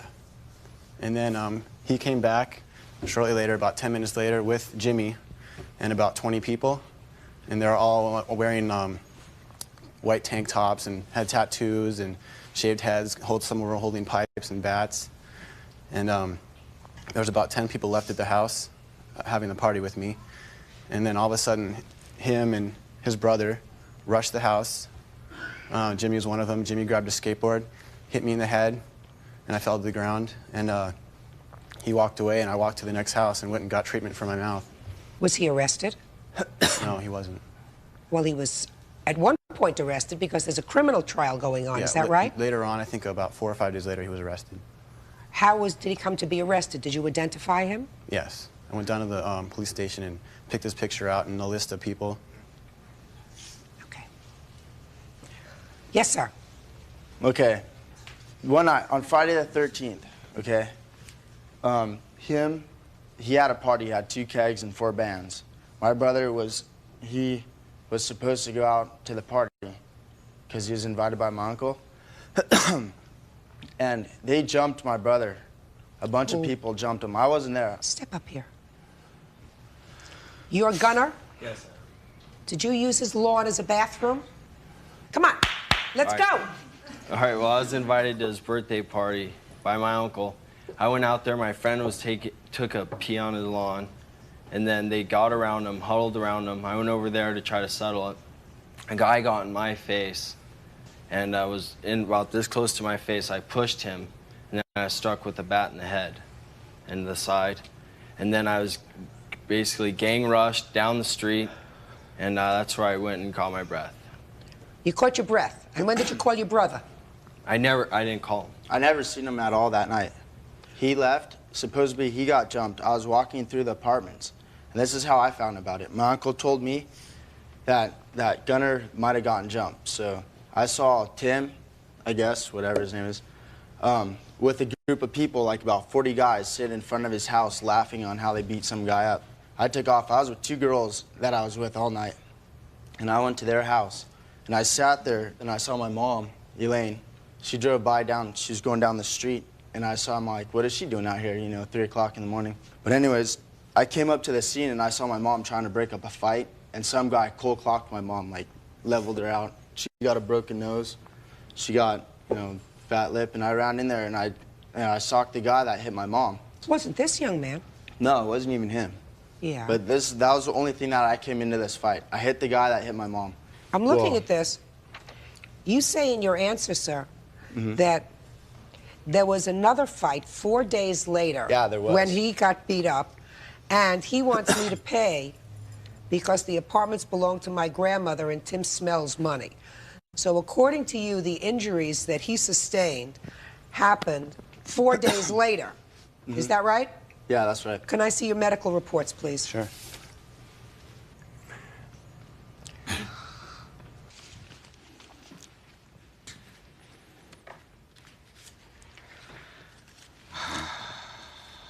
The statement that you make here is that he got beat up 4 days later. Yeah, he got beat up 4 days later. He got beat up 4 days later, and he wants you to pay for it. It's not true, because the first medical report of injury was the morning of this incident. This incident happened late at night on the 13th. Yes. And his first report of injuries was on the 14th, which means that this stuff that you suggest about his being beaten up 4 days later and he just wants you to pay for it because he feels as if your family has money, I want you to put that out of your mind. His injuries were sustained on the 13th. Now, you are Mrs. Schwartz? Yes. Step up, please. You're their mother? Yes, I am. What do you know about this evening? This boy has falsely identified because this boy wasn't there but 5 minutes. I don't doubt that Tim didn't get hit by somebody, but it wasn't by this young man right You here. don't know that. I was there the whole time, Your Honor. No, you weren't. He was Yes, hit? I was, Your Honor. I was there the whole Schwartz, time. you weren't there the whole time. Yes, I was there the entire time. Tim said he got All hit. the way until when the officers told us to go home. I thought you got hit. I did She get did. hit. We sat And when and you talked just to a cops second, for 4 when you got hours. hit, where were you? I was On the right in ground? front of their apartment, Were right you- where he says he claims he got Were hit. you on the ground? Pardon? Were you on the ground? Pardon. But Yeah, not the entire night. I didn't was say hit. on I was the entire knocked night. out. I said down. Were you knocked down? Yes, I was. So when you were knocked down, you were on the ground. You didn't see what was going on all around you. No, but I wasn't down for that long. Mr. Schwartz. Judge Judy continues in a moment. So for one, I didn't hit him, but anyways, if you think about it, can you run 20 feet with a skateboard and have a skateboard truck and only chip one tooth? Can you do that? It's quietly impossible. Would you believe this? You missed the point, sir. Real cases, real people. Judge Judy. Timothy Brazos claims Jimmy Ventura injured him when a party erupted into a neighborhood brawl. Mr. Schwartz, what I'm telling you is, you did not see what was going on around you all the time. That doesn't mean that I am yet convinced that this was the person who hit you, sir. And I don't doubt the fact that you got hit. Mm-hmm. Because in your complaint, you say, because I read it very carefully, my back was turned to him when I got hit.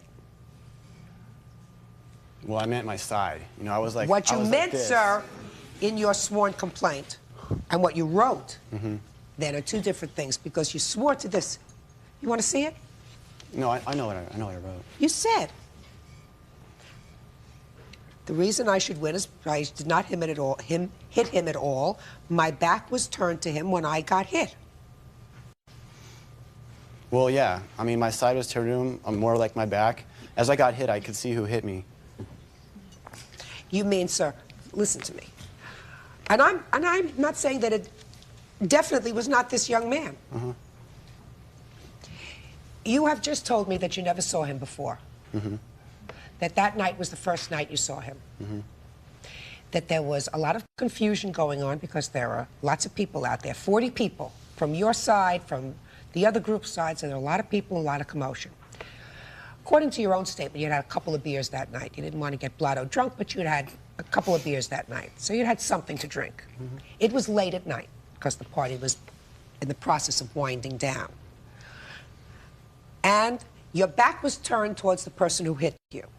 So what you're telling me is, in the split second that you turned around, you saw this young man, and you are able to 100% say to me today, you are absolutely positive that this was the person who assaulted you with the skateboard. Yes, because after he hit me, I saw who it was. He walked away, and I saw him. He walked away. You fell to the ground when you were hit?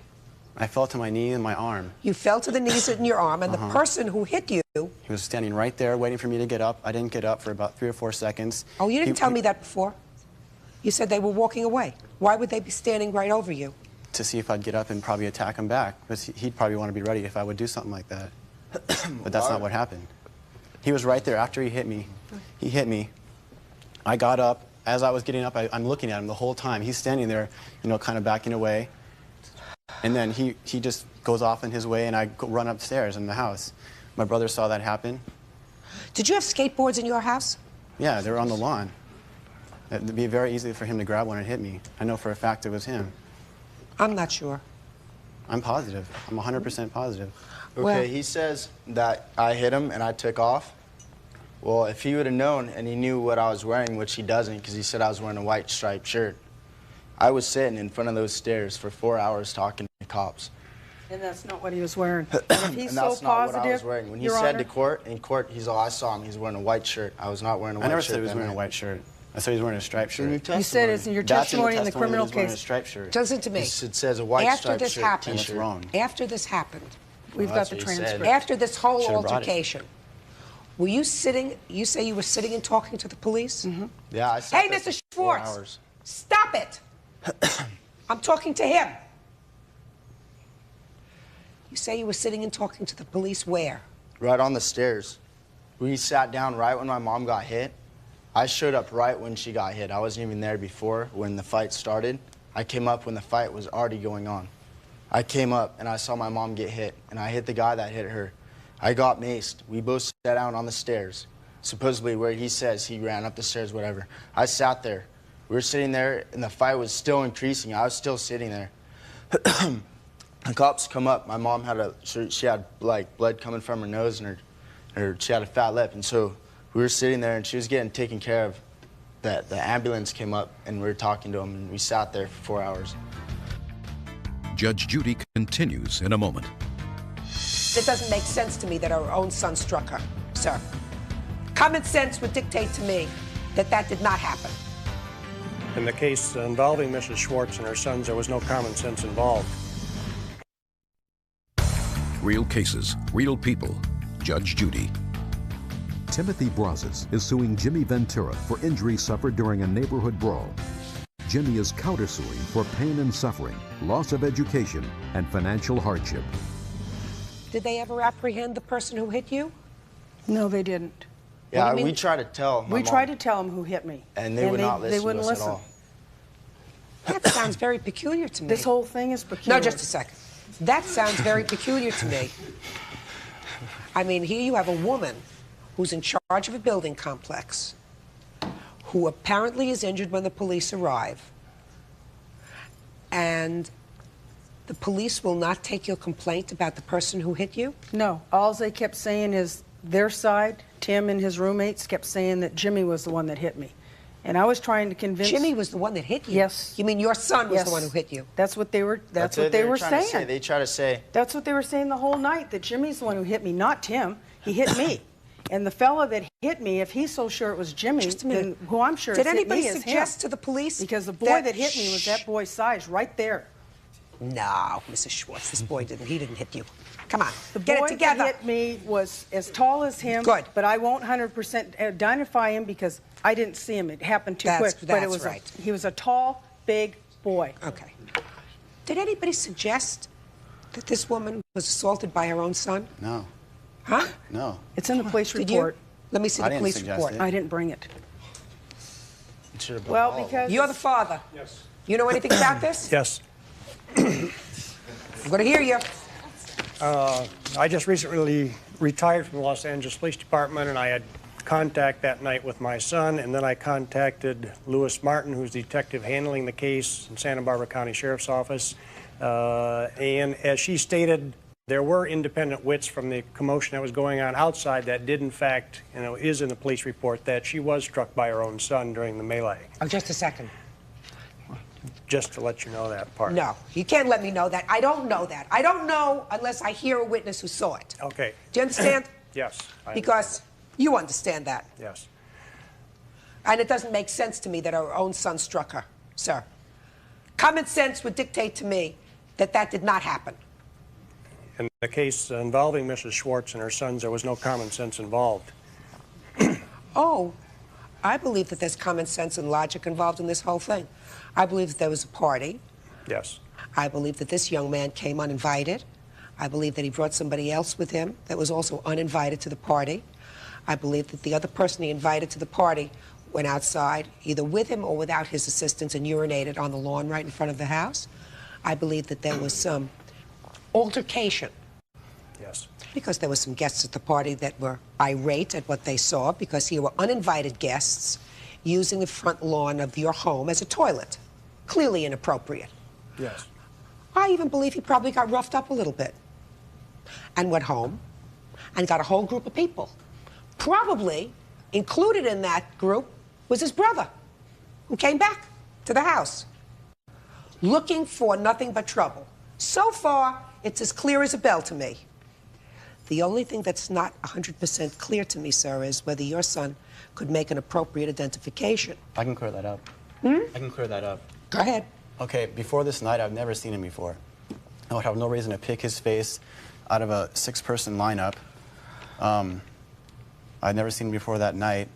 How would I go into the sheriff's station and pick his face out of a lineup, even if I've never seen him before? And if he's not the one, if he's the one who hit me, I'd pick him out for sure. Well, how long have you been living in that complex? At the time, about a month. He never came by before, Had ever. you seen him before? Never. That's not true. The other brother. He I saw both saw of my him. sons when he was at my house signing contracts. We used to do maintenance work I saw on him. apartments. One day when we came there with one of my roommate's parents, I saw Gunner walk to his room. That's the only person I ever saw. Didn't I see never the saw other Jimmy. brother. Never. You have a photograph of the lineup? No. but the police made me pick it, and they brought it to a civil criminal trial. Pick it. Explain to me, sir, exactly what was shown to you when you came into the police station. I went to the police station. 4 days later, you went into the police station. Mm-hmm. And he showed me a Who's he? The police officer. Martin. Yes. Detective Martin. Showed me a list. There were 6 people on this paper, on this photo thing, and he was one of them. And I picked out the guy that I saw hit me, just like that. I don't know who the other 5 people were. And you had never seen him before? Never. For one, I didn't hit him, but anyways, if you think about it, can you run 20 feet with a skateboard and have a skateboard truck and only chip 1 tooth? Can you do that? It's quietly impossible. Could you believe this? Judge Judy continues in a moment. You missed the point, sir. No, that's what Either they have convinced me by a preponderance of the evidence that you were the one who hit him, or they haven't. And whether his head got cracked open, or whether he chipped 1 tooth, or whether he doesn't have one of his own teeth in his mouth as a result of that is really not the issue. The issue is, did you hit him? No, I didn't hit And him. quite It's a lie. frankly, he has convinced me that you did.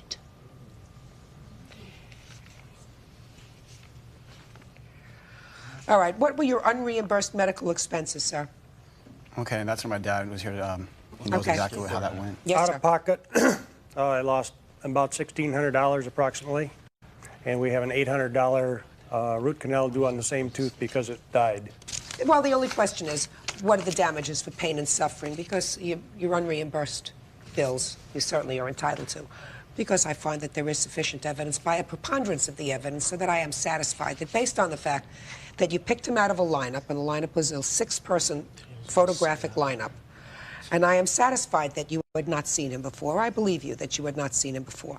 So there would have been no reason for you to pick out this person who just happens to be the brother of the person who had an argument with your partygoers a few hours before. There would have been no reason for you to pick him out. That coupled with the fact that usually when someone is injured, they want the right person arrested. They want the person who caused them pain to suffer, right? Right. So you would not like to identify the wrong person. It would have been just as easy for you to identify this person because he had been there. Did not. You identified somebody who you had never seen before, him. So I'm satisfied that by a preponderance of the evidence, you have established that he caused you injury. And I'm giving you what you're suing for, which is $5,000. That's all. Parties are excused. You may step out. Well, how come I was... Out the back door to your right. Excuse me, step out. Judge Judy continues in a moment. And on the next Judge Judy. This whole thing. This boy was so out of it that he has falsely identified this boy. He's caused.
Yeah, the moment.